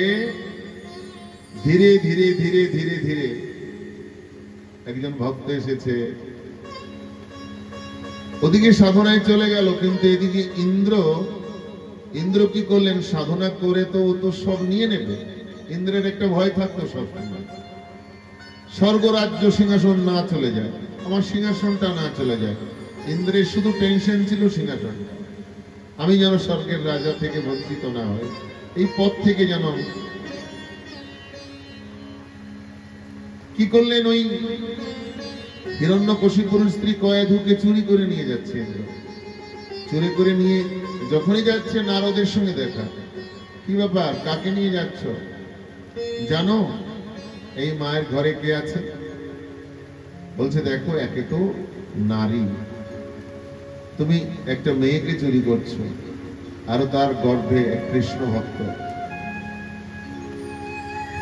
আরো সে অন্তঃসত্ত্বা গর্ভবতী। এই অবস্থায় কোনো মেয়েকে নিতে নেই, জানো না? আমার আশ্রমে রেখে দাও, আমি দেখব। ইন্দ্রকে সৎ উপদেশ দিলে সে ফিরে গেল। আশ্রমে থেকে প্রত্যেক দিন ভাগবত কথা, কৃষ্ণ কথা কয়াধুকে দেবর্ষি নারদ শোনাচ্ছে, আর ওই পেটে বসে আমার ভক্ত প্রহ্লাদ জীবনে পরিপূর্ণতা হয়ে প্রসব হয়েছে, ভূমিষ্ঠ হয়েই কৃষ্ণ কৃষ্ণ নামের ধ্বনি তার সর্বাঙ্গ শরীরে। বহু জন্মের প্রারব্ধ নিয়ে স্বীকৃতি নিয়ে, প্রারব্ধ না স্বীকৃতি নিয়ে এসেছে। এক জন্মে কি হয়? হয় না। বহু জন্মের থাকলে ভাগ্য, বিষয় ছেড়ে হয় বৈরাগ্য। পূর্ব জন্মের যদি থাকে সাধু সংস্কার, দেখিতে শুনিতে হয় বৈষ্ণব আচার। লক্ষ লক্ষ জনম সাধনা করে আজ প্রহ্লাদ এসেছে কয়াধুর ঘরে। এই জন্য মা বাবাকে শুদ্ধ হতে হয়, ভজন করতে হয়, তাহলে ভালো ভক্ত ঘরে আসে। আর ভজন যদি না করেই সে ভালো ছেলে পেতে চায়, পাবে? পাবে। তৈরি করতে হবে নিজেকে। যথাকালে প্রহ্লাদের জন্ম হয়েছে, যথাস্থানে রাজপুরীতে দেবর্ষি নারদ প্রহ্লাদকে আর কয়াধুকে ফিরিয়ে দিয়েছে। সাধনার পরে হিরণ্যকশিপু এসেছে, ব্রহ্মার কাছ থেকে বর নিয়ে এসেছে। সাক্ষাৎ ব্রহ্মাকে পেয়ে বর চেয়েছে, না নর না দানব না দেবতা আমাকে যেন বধ করতে পারে। আমি দানবের হাতে যেন না মরি, নরের হাতে, দেবতার হাতে, পৃথিবীতে তোমার সৃষ্টির চরাচরে কারুর হাতে যেন মৃত্যু না। ব্রহ্মাদেবকে বলেছে, ঠিক আছে, আমি দিনেও মরবো না, রাতেও মরবো না, তথাস্থ, তাই হবে। আমি অস্ত্রে মরবো না, শস্ত্রে মরবো না, তথাস্থ। আমি জলেও না, আমি স্থলেও না। মানে যত বর চাওয়ার ছিল নিয়ে নিয়েছে। প্রহ্লাদকে পাঠশালায় দিয়েছে। শুক্রাচার্যের পুত্রদ্বয় ষণ্ড অমর্ক প্রহ্লাদকে শিক্ষা দিচ্ছে, বিদ্যা শিক্ষা। কি শিক্ষা দেবে তারা? সে তো বিদ্যায় পারদর্শিত হয়ে এসেছে। বিদ্যা বিদ্যা বিদ্যার মধ্যে কোন বিদ্যা শ্রেষ্ঠ? বিদ্যা বিদ্যা বিদ্যার মধ্যে ব্রহ্মবিদ্যা শ্রেষ্ঠ। যে কৃষ্ণ বিদ্যা জানে, যে ভগবানের বিদ্যা জানে, তার কাছে এই জগতের বিদ্যা তুচ্ছ, কিছু না। এই জন্য শাস্ত্রে বলেছে, কিবা শূদ্র কিবা বিপ্র নেশি কেন নয়, যেই কৃষ্ণ তত্ত্ববেত্তা সেই গুরু হয়। যে ভগবানের তত্ত্বকে জানে সেই তো ব্রহ্মজ্ঞ, সেই কৃষ্ণ তত্ত্ববেত্তা। প্রহ্লাদ নিজেই শিক্ষকদের সুন্দর করে বুঝিয়ে দিয়েছে। একদিন পাঠশালায় সবাইকে নিয়ে বলছে, চলো আমরা কীর্তন করবো। এমন ভাবে কীর্তন শুরু করেছে, ওই শুক্রাচার্যের পুত্র তারাও পড়ানো ভুলে গেছে। শ্রীমন নারায়ণ নারায়ণ হরি হরি, শ্রীমন নারায়ণ নারায়ণ হরি হরি, ভদ্রি নারায়ণ নারায়ণ হরি হরি, ভদ্রি নারায়ণ নারায়ণ হরি হরি, শ্রীমন নারায়ণ নারায়ণ হরি হরি, শ্রীমন নারায়ণ নারায়ণ হরি হরি।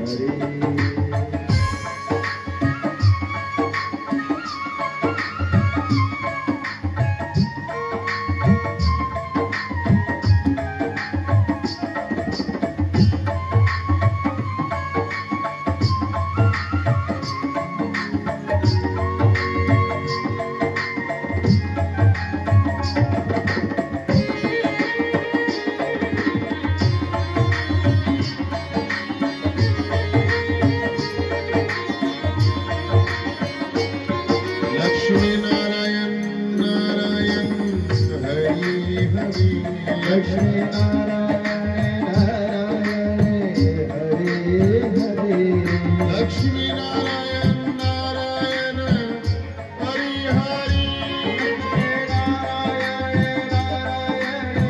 हरे हरे नारायण नारायण हरि हरि हरे हरे श्रीमन नारायण नारायण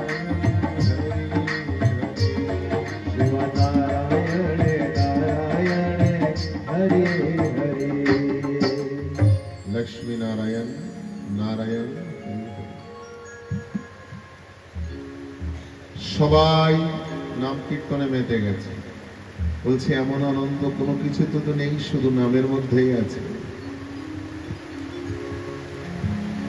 একদিন প্রহ্লাদকে ডেকে নিয়ে হিরণ্যকশিপু বলছে বাবা তুমি কি বিদ্যা শিখেছো বলছে এই তো এক ব্রহ্ম দ্বিতীয় নাস্তি একমাত্র ভগবান ছাড়া এই জগতে কিচ্ছু নেই সব নশ্বর নাশবান কৃষ্ণস্তু ভগবান স্বয়ং বাবা এই দুনিয়ায় একমাত্র অসার সমস্ত বস্তু সার কেবল গোবিন্দের চরণ বলছে তোকে কি এই সমস্ত পড়ানোর জন্য স্কুলে পাঠিয়েছি শুধু গোবিন্দ গোবিন্দ করতে কৃষ্ণ কৃষ্ণ করতে বল তোর হরি কোথায় আছে বলছে কোথায় আছে বলো না যে কোথায় নেই আমার হরি তিনি তো সর্বভূতে অনল অনিলে চিরনভ নিলে যেদিকে যেদিকে তুমি তাকাবে সেদিকে আমার সেই পরম দয়াল হরি আছে এই খাম্বার মধ্যে আছে বলছে হ্যাঁ আছে দর্পহারি তিনি দর্পকে চূর্ণ করে দেয় না দেয় অহংকারে মদেমত্ত হয়ে ভগবানকে শত্রু ভেবে তার সঙ্গে শত্রুতা নিয়েছে হিরণ্যকশিপু বজ্রবৎ পাদপ্রহর করেছে যখনই খাম্বাটাকে ভেঙে দিয়েছে তার ভিতর থেকে মহাগর্জন করে নরসিংহ ভগবান সম্পূর্ণ শরীর মানুষের মতো মাথাটা শুধু সিংহের মতো बोले नरसिंह भगवान की नरसिंह भगवान की বড় বড় জিহ্বা লাল ফেলছে বড় বড় হাতে নখ মাথার চুলগুলো একদম খাড়া খাড়া রয়েছে কান দুটো বড় বড় বড় বড় চোখ বিকট দৃশ্য দেখে দেবতারাও ভয় পাচ্ছে ৩৩ কোটি দেবতা লক্ষ্মীর কাছে গেলেন মা তোমার স্বামীর রূপ বহু দেখেছি এরকম রূপ তো দেখি নাই কি কোন রূপ বাবা তৎকাল কি করলেন স্ফটিক স্তম্ভ থেকে যখনই বেরিয়ে গেলেন নরসিংহ ভগবান তাকে সুন্দর করে ধরে অমনি কোলে নিয়েছে হিরণ্যকশিপুকে আয় আমার কোলে দেখ আমি কে বলছে তুমি কে বলছে আমি তোকে মারার জন্য এসেছি বলছে ব্রহ্মার কাছ থেকে তো আমি বর পেয়েছি সৃষ্টির চরাচরে আমি তার সৃষ্টির কোন জীবের কাছে দানবের কাছে কোন প্রাণীর কাছে মৃত্যুবরণ করব না আমি বলছে আমি ভগবানের আমি ব্রহ্মার সৃষ্টিতে সৃজিত হইনি আমি নিজেই প্রকট হয়েছি ব্রহ্মার সৃষ্টির জগতে আমি না আমি আমার জগতে আমি তো বর পেয়েছি না আমাকে দানবে না নরে অন্য কোন বলছে আমি নর না আমি পশুও না আমি নরসিংহ বলছে আমার কথা আছে আমি স্থলে না আমি জলে না বলছে তুই মাটিতেও না আর মহাশূন্যেও না আমার জানুর পরে উরতের পরে আছে বলছে না আমি অস্ত্রে না শস্ত্রে না বলছে দেখ আমার হাতে বড় বড় নখ আছে এইগুলো দিয়েই তোকে আমি শেষ করব তা 12 মাসের কোন মাসে তো মরবো না বলছে এটা পুরুষোত্তম মাস চলছে এই মাসটা আমি নিজেই তৈরি করেছি বলছে দিনে না রাতে না, বলছে এখন কখন? সন্ধ্যাবেলা, গোধূলি বেলা। বলছে ঘরে না বাইরে, বলছে এটা কোথায়? চৌখাট, দরজায়। প্রেমসে বলো রাধে রাধে। দীর্ঘ দীর্ঘ সেই নখ দিয়ে প্রভু আমার তার উদরকে বিদারণ করে রক্ত মুখে দিচ্ছে। হিরণ্যকশিপু তার বক্ষ বিদারণ করে প্রভু আমার রক্ত রুধির মুখে দিচ্ছে। বিচার করে দেখতে পারেন, যদি শত্রুতা নিয়েছে হিরণ্যকশিপুর, তার দেহটাও পবিত্র যদি না হয়, তার রুধির সে মুখে দেবে কেন? অর্থাৎ বিষ্ণু বিদ্বেষী হলেও সে কৃষ্ণ প্রসাদী তার অন্তঃকরণ। শুধু তাই নয়, তার জীবন মনোপ্রাণ সে গোপনে গোপনে দিয়েছে ঠাকুরকে। তাই ঠাকুর তাকে কোলেও নিয়েছে, তাকে উদ্ধারও করেছে এবং তাকে সদ্গতি দিয়েছে। রমসে বলো রাধে। জয় শ্রী রাধে।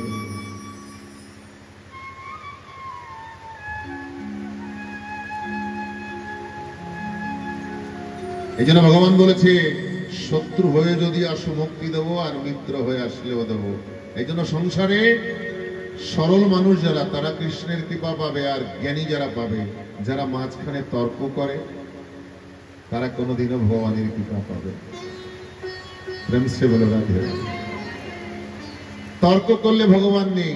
বিশ্বাসী মিলায় বস্তু, তর্কে বহুদূর, মহাজনের কণ্ঠে উঠিয়াছে এক সুর।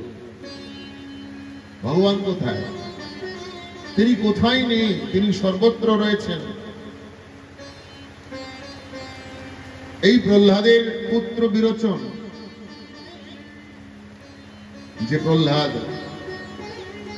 গোবিন্দের দর্শন পেল, হিরণ্যকশিপুকে বধ করলেন, উদ্ধার করলেন, কিন্তু তার ক্রোধ শান্ত হচ্ছে না। সাক্ষাৎ বৈকুণ্ঠাধিপতি শ্রীজি লক্ষ্মী, তিনি আরতির থালা নিয়ে নরসিংহ ভগবানকে আরতি করতে এসেছে। এমন ভাবে দাহার দিয়েছে, আরতির থালা ফেলে দিয়ে আবার পালিয়েছে। বাবারে বাবা, এত বড় গর্জন আমি সহ্য করতে পারবো না। এখানেই কিন্তু কথা, ঐশ্বর্য জ্ঞানে কহু কৃষ্ণে নাহি জানে, আর লুকাইতে পারে না প্রভু আমার ভক্তের ভক্তির স্থানে। সাক্ষাৎ লক্ষ্মী দেবী আরতি করতে এসে ভয়ে পালিয়ে গেল, আর প্রহ্লাদ কাছে দাঁড়িয়ে আছে, কোনো ভয় নেই। ভগবানের যিনি অর্ধাঙ্গিনী, তিনি ভয় পেয়েছে, কিন্তু 5 বছরের বাচ্চার ভয় নেই। কি করলেন? প্রহ্লাদ আরো কাছে গেলেন।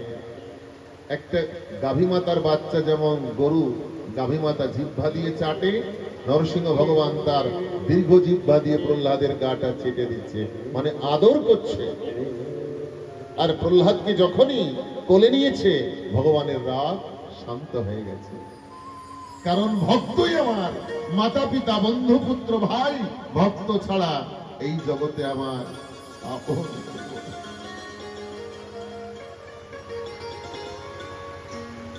গোবিন্দ কহেন আমার ভক্তই পরাণ, ভক্তের হৃদয়ে আমার সতত বিশ্বাস। আমি মন্দিরে থাকি না, বৃন্দাবনেও থাকি না, ভক্তের হৃদয়ের মধ্যে থাকি। যেখানে ভক্তের ভক্তির স্থান, সেখানেই তো আছে ভগবান।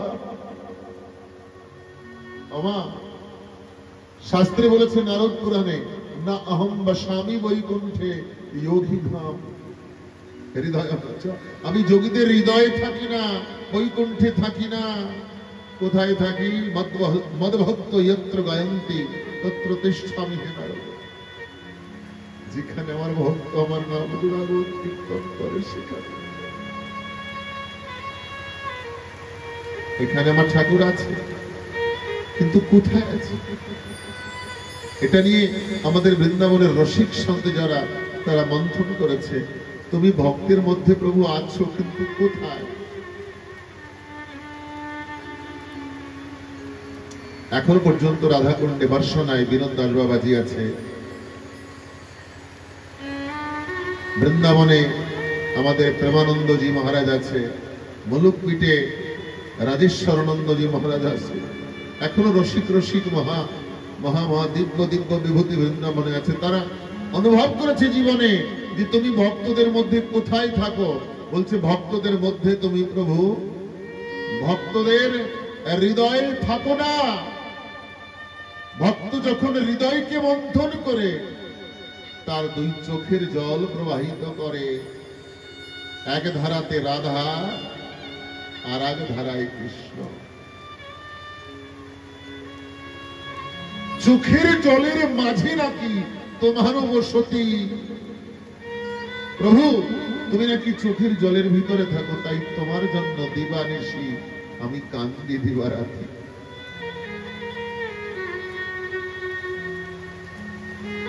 এই জন্য আমি সবসময় সবাইকে বলতে চেষ্টা করি, কৃষ্ণ কথা গৌর কথা নাম সংকীর্তনে গিয়ে কিছু দিতে পারো বা না পারো, কৃষ্ণ কথা ভাগবত কথা হরি কথা শ্রবণের দক্ষিণা স্বরূপ দুফোঁটা চোখের জল আমার ঠাকুরের চরণে দেওয়ার চেষ্টা করে।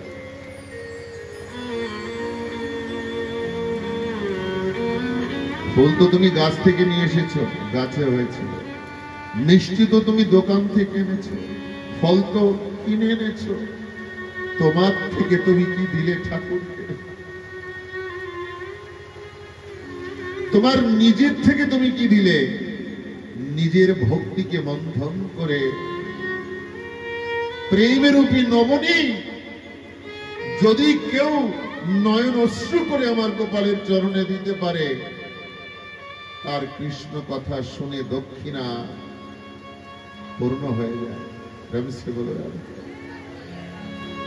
আর এটাও শিওর, আমি ব্যাসপীঠ থেকে বলছি, কৃষ্ণ কথা গৌর কথা হরি কথা শ্রবণে যদি এক বিন্দু অশ্রু কারুর বর্ষণ হয়, আমার গোবিন্দ বলেছে সেই অশ্রু কোথাও যায় না, যুগল চরণে এসে পৌঁছায়। बोले श्री वृंदावन बिहारी लाल की।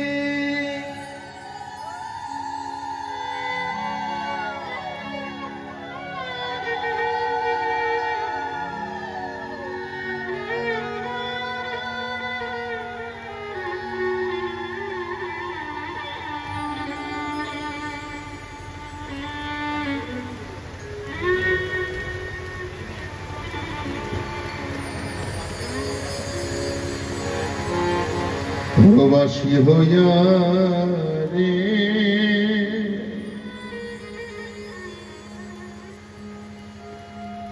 রব আর কত কাল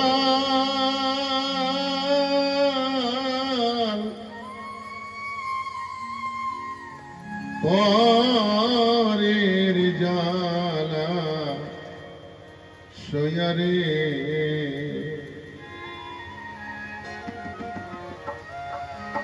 আমার পাজড় ভাঙা বুক জুড়াব তোমায় পর শিয়ারে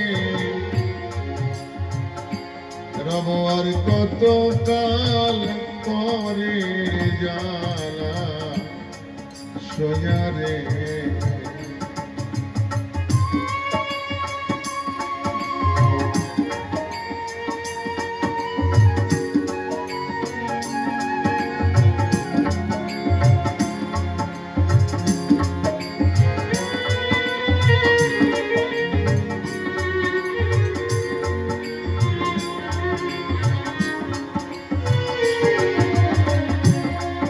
অন্তরে অনন্ত দুঃখ ব্যথার মালা গাথি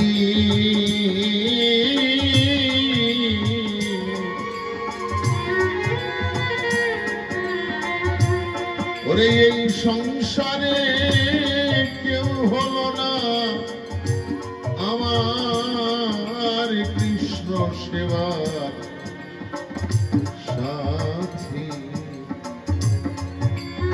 আমি ব্যথার মালা বুকে নিয়ে বেড়াই যে কান্দিয়া রে রব আর কত কাল পরে রে জানা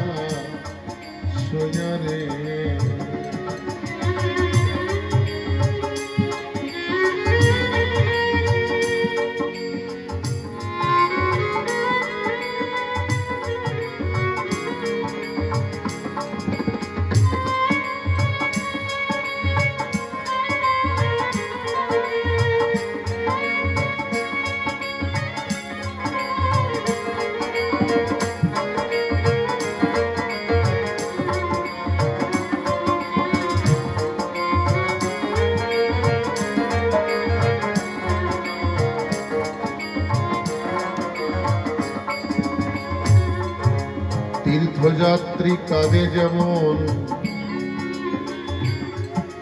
হারা হইয়া সাথী,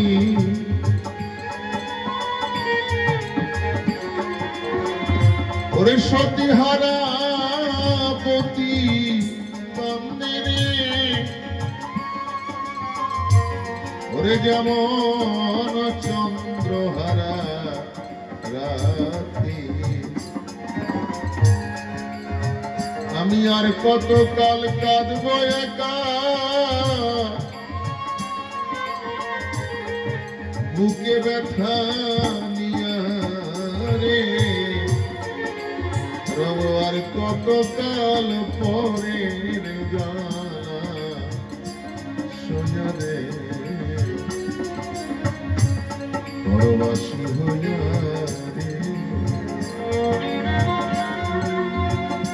রব আর কত কাল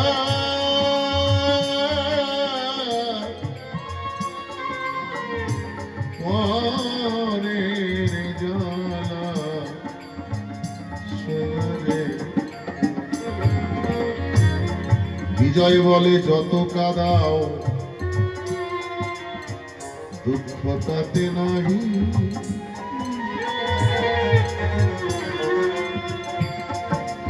ওরে সকল দুঃখে শান্তি পাবরে, ওরে শেষের দিনে যদি একবার তোমার দেখা পাই,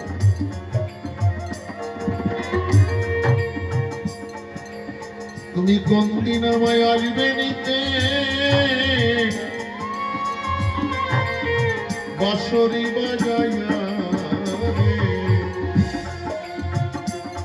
পরীক্ষিত বলছেন সুখদেবকে যে আমার মৃত্যু হোক, আমি চলে যাব, এটা তো নিয়ম, কিন্তু যাবার বেলায় কি আমার সেই গোবিন্দকে একবার পাবো?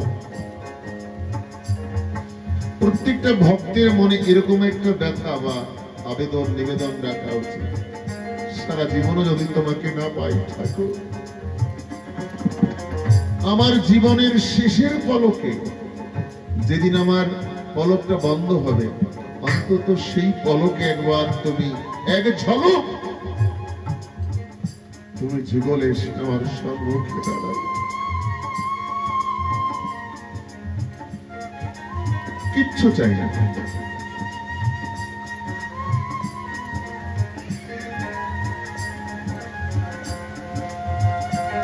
তুমি কোন দিন আমায় আসবে নিতে দয়া,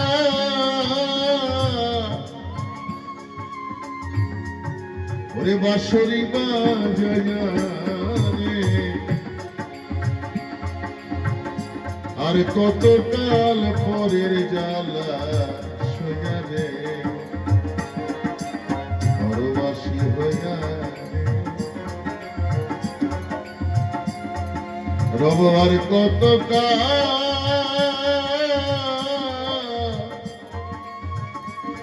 পরের জ্বালা জ্বালা সোজা সোজা রে।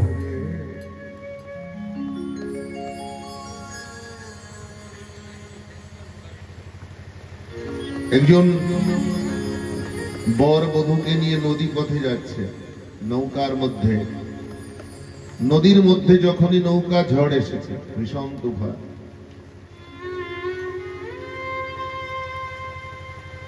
নৌকায় যারা যারা ছিল সবাই জলে লাফিয়ে পড়েছে, সাঁতার দিয়ে পারে চলে গেছে, কিন্তু ওই বর বধূ দুইজন নৌকায় বসে আছে, নতুন বৌমা নতুন বর, বলছে চলো আমরাও ঝাঁপিয়ে সাঁতার দিয়ে ওপারে যাব। যে স্বামী স্ত্রীর হাত ধরেছে, পাশে ছিল একটা বড় দাও,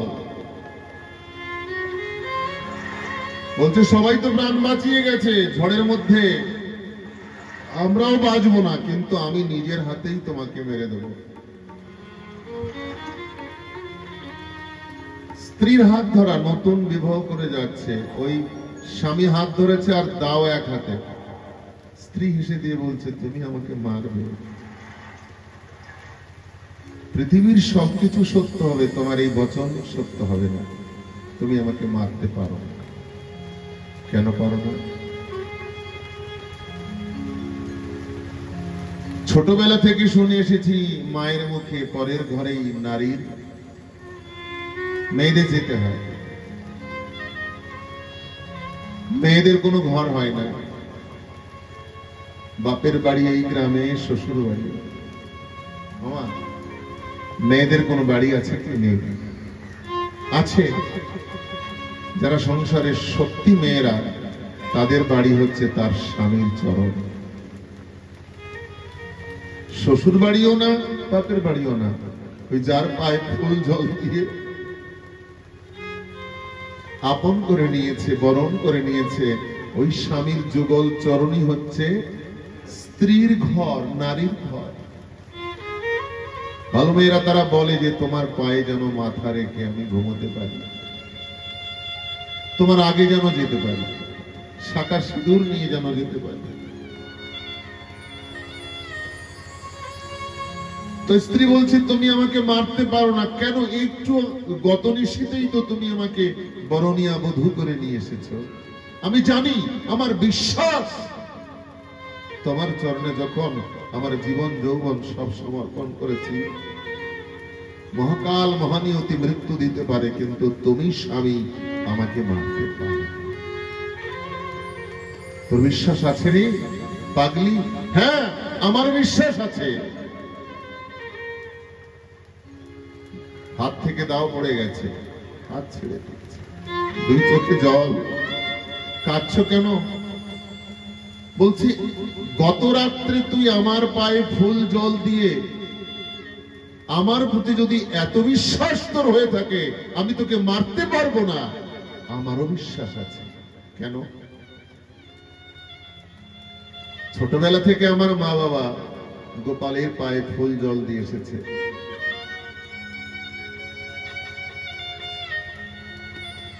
আমার প্রতি যদি এতটুক সময়ের মধ্যে এত বিশ্বাস হতে পারে, আর সেই ছোটবেলা থেকে আমি আমার বাড়িতে কৃষ্ণ মন্দির আছে, আমার মা গোপাল পুজো করে, আমিও ঠাকুরকে ভালোবাসি, আমারও বিশ্বাস আছে পৃথিবী ধ্বংস হয়ে যাবে, এই নৌকার মধ্যে তুই আর আমি বসে থাকবো রে পাগলি, আমাদের দুজনার কিছু হবে না। রাখি কৃষ্ণ মারে কে, আর মারে কৃষ্ণ। উদ্দেশ্য কি? সমর্পণ। মনে মনে ভাবতে হবে যে আমার কেউ আছে। আত্মবিশ্বাস, এই আত্মবিশ্বাসটা বড় মানুষের সাহারা করে, যে আমার কেউ আছে, আমার কিছু হতে পারে। দুনিয়ার সবাই যদি আমাকে ছেড়ে দেয়, আমাকে সে কোনদিনও ছাড়বে না। এতটুকু ভরসা যে নিয়ে চলে, তার আগেও তিনি, পিছনেও তিনি, ডাইনেও তিনি, বায়েও তিনি, তিনি তাকে ঘিরে চলছে। এজন্য আমরা ভাগবত শ্রবণে এটাই যেন জীবনে ধরে রাখতে পারি, বিশ্বাস করে নিতে পারি, সারা জীবনেও যদি তোমাকে না পাই ঠাকুর, শেষ বেলায় তোমাকে পাবো। কেন পাবো? তোমার জন্যই তো ছুটে এসেছি ভাগবত, তোমার কথাই তো শ্রবণে এসেছি। তোমার জন্য যদি আমার মন যদি না কাঁদে, আমি যাব কেন? আর তোমার যদি আমি কিছুই নাই বা হব, তাহলে তুমি আমাকে টেনে নিলে কেন? এই যে আমাদের দাদা অনুকূল ঠাকুরের ভক্ত, অনেক জায়গায় আমি দেখেছি সম্প্রদায় ভাগাভাগি আছে, এনার মধ্যে আমি এনাকে কন্টিনিউ আমি ওখানেও 7 দিন পেয়েছি, এখানেও পাচ্ছি। মেনল্যান্ডে আমার অনেক বন্ধু আছে, ঋত্বিক ভাইয়েরা, আসলে একজন প্রকৃত ঠাকুরের ভক্ত, সৎসঙ্গী ভাই, বা একজন মতুয়া, একজন অরিজিনাল কৃষ্ণ ভক্ত, এই 3 জনের মধ্যে কোনো ভাগাভাগি নেই, তাদের মধ্যে কোনো দ্বন্দ্বই নেই। তারা জীবনকে উপলব্ধি করেছে, তারা সম্প্রদায়কে জেনেছে, মৌলকে ধরেছে। তাই সত্যি আমার হৃদয়ের যে অন্তঃস্থল, সেখানে আমার এই দাদা খুব একটা জায়গা আমি দিয়েছি ওনাকে, আমার খুব ভালো লেগেছে। আর আমার জীবনের স্বভাব, আমার ঠাকুরকে যে ভালোবাসে, আমার ঠাকুরকে, আমার ভগবানকে যে ভালোবাসে এই জগতে, সেই আমার প্রিয়, সেই আমার বান্ধব, সেই আমার সবকিছু। এই তো দুয়ারে দুয়ারে আমি ঘুরে বেড়াই, সবাইকে কৃষ্ণ কথা শোনাই, ভাগবত কথা শ্রবণ সবাইকে করাচ্ছি। এই উদ্দেশ্যটা আমার না, আমাকে যে জঠরে ধরেছিল আমার সেই জনম দক্ষিণে মায়ের ইচ্ছা।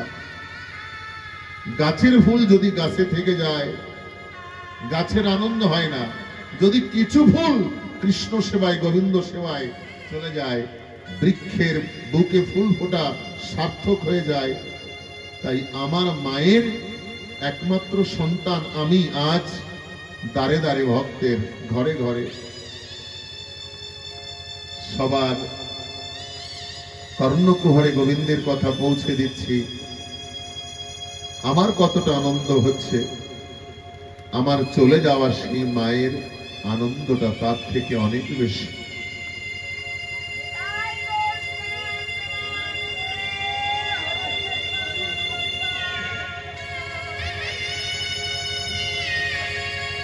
এই বেশপিতে বসে এই হেন মা বাবাকে আমি শ্রদ্ধা প্রণাম করে, আপনাদের চরণে প্রণাম করে একটু আশীর্বাদ নিতে চাই। আপনারা আশীর্বাদ করবেন। জীবনে কার কতক্ষণ সময় আছে কেউ জানে না, কি কখন ওই পরপারে ডাকে সাড়া দেবে কেউ জানে না।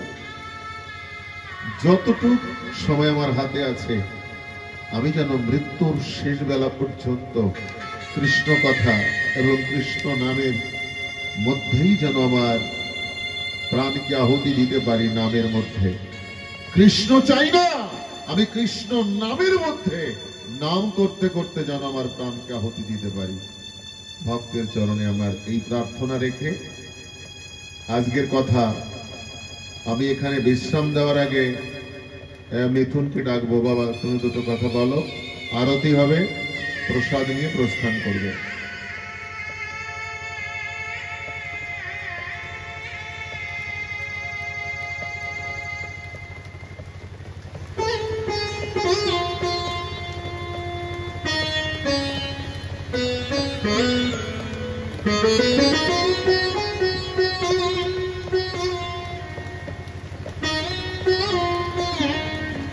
তার আগে আমি আর একটা সূচনা দেব। আগামী দিন আমাদের এখানে গোপালের জন্মদিন হবে, 4 দিন না কালকে। এই দুর্যোগের মধ্যেও আমরা এত সুন্দরভাবে সুযোগ করে বসতে পেরেছি, এটাই গোবিন্দের অনেক মহিমা। বৃষ্টির মধ্যেও আমরা তো বসে আছি নাকি? প্যান্ডেল ভরার লোক দরকার হয় না, ভক্তের দরকার হয়। আমি লোক চাই না, ভিড় চাই না, আমি ভক্ত চাই। সত্যি যারা আপনারা এখানে আছেন সবাই ভক্ত। তাই আগামী দিন আমার কৃষ্ণের জন্মোৎসব হবে, লালার জন্মোৎসব পালন করব। আপনারা সবাই গিফট নিয়ে আসবেন, খালি হাতে কেউ আসবে না। গোবিন্দের জন্য গিফট, বার্থডেতে আসলে পরে গিফট নিয়ে আসতে হয় না। এখান থেকে সবাই যারা যারা আসবেন খালি হাতে আসবেন না, গিফট নিয়ে আসবেন ঠাকুরের জন্য। খেলনা, পুতুল, লজেন্স, যে যা পারেন, মিষ্টি। আর এখান থেকে মিষ্টি মুখ করে সবাই যাবে। আর কালকে এখানে এই বাড়ির নন্দ বাবা, আমাদের রাজু আছে, রঞ্জন আছে, রঞ্জন না, অনুরাগ আছে, এরা কৃষ্ণের পরিবার। এই 7 দিন হচ্ছে কৃষ্ণের, মানে গোপালের পরিবার। দীপিকা আছে। কালকে অনেক কিছু এখানে দান ধ্যান হবে, আপনারা সেগুলো এখানে গিফট নিয়ে আসবেন গোপালের জন্য। আর এদের পরিবার থেকে আপনারাও গিফট নিয়ে যাবেন। সবাই মানে মুখ মিষ্টি করে যাবেন। আর শুধু মুখ মিষ্টি করে গেলে হবে না, সুন্দর করে আনন্দ করে নাচতে হবে সবাইকে কালকে। প্রেম সে বলো রাধে।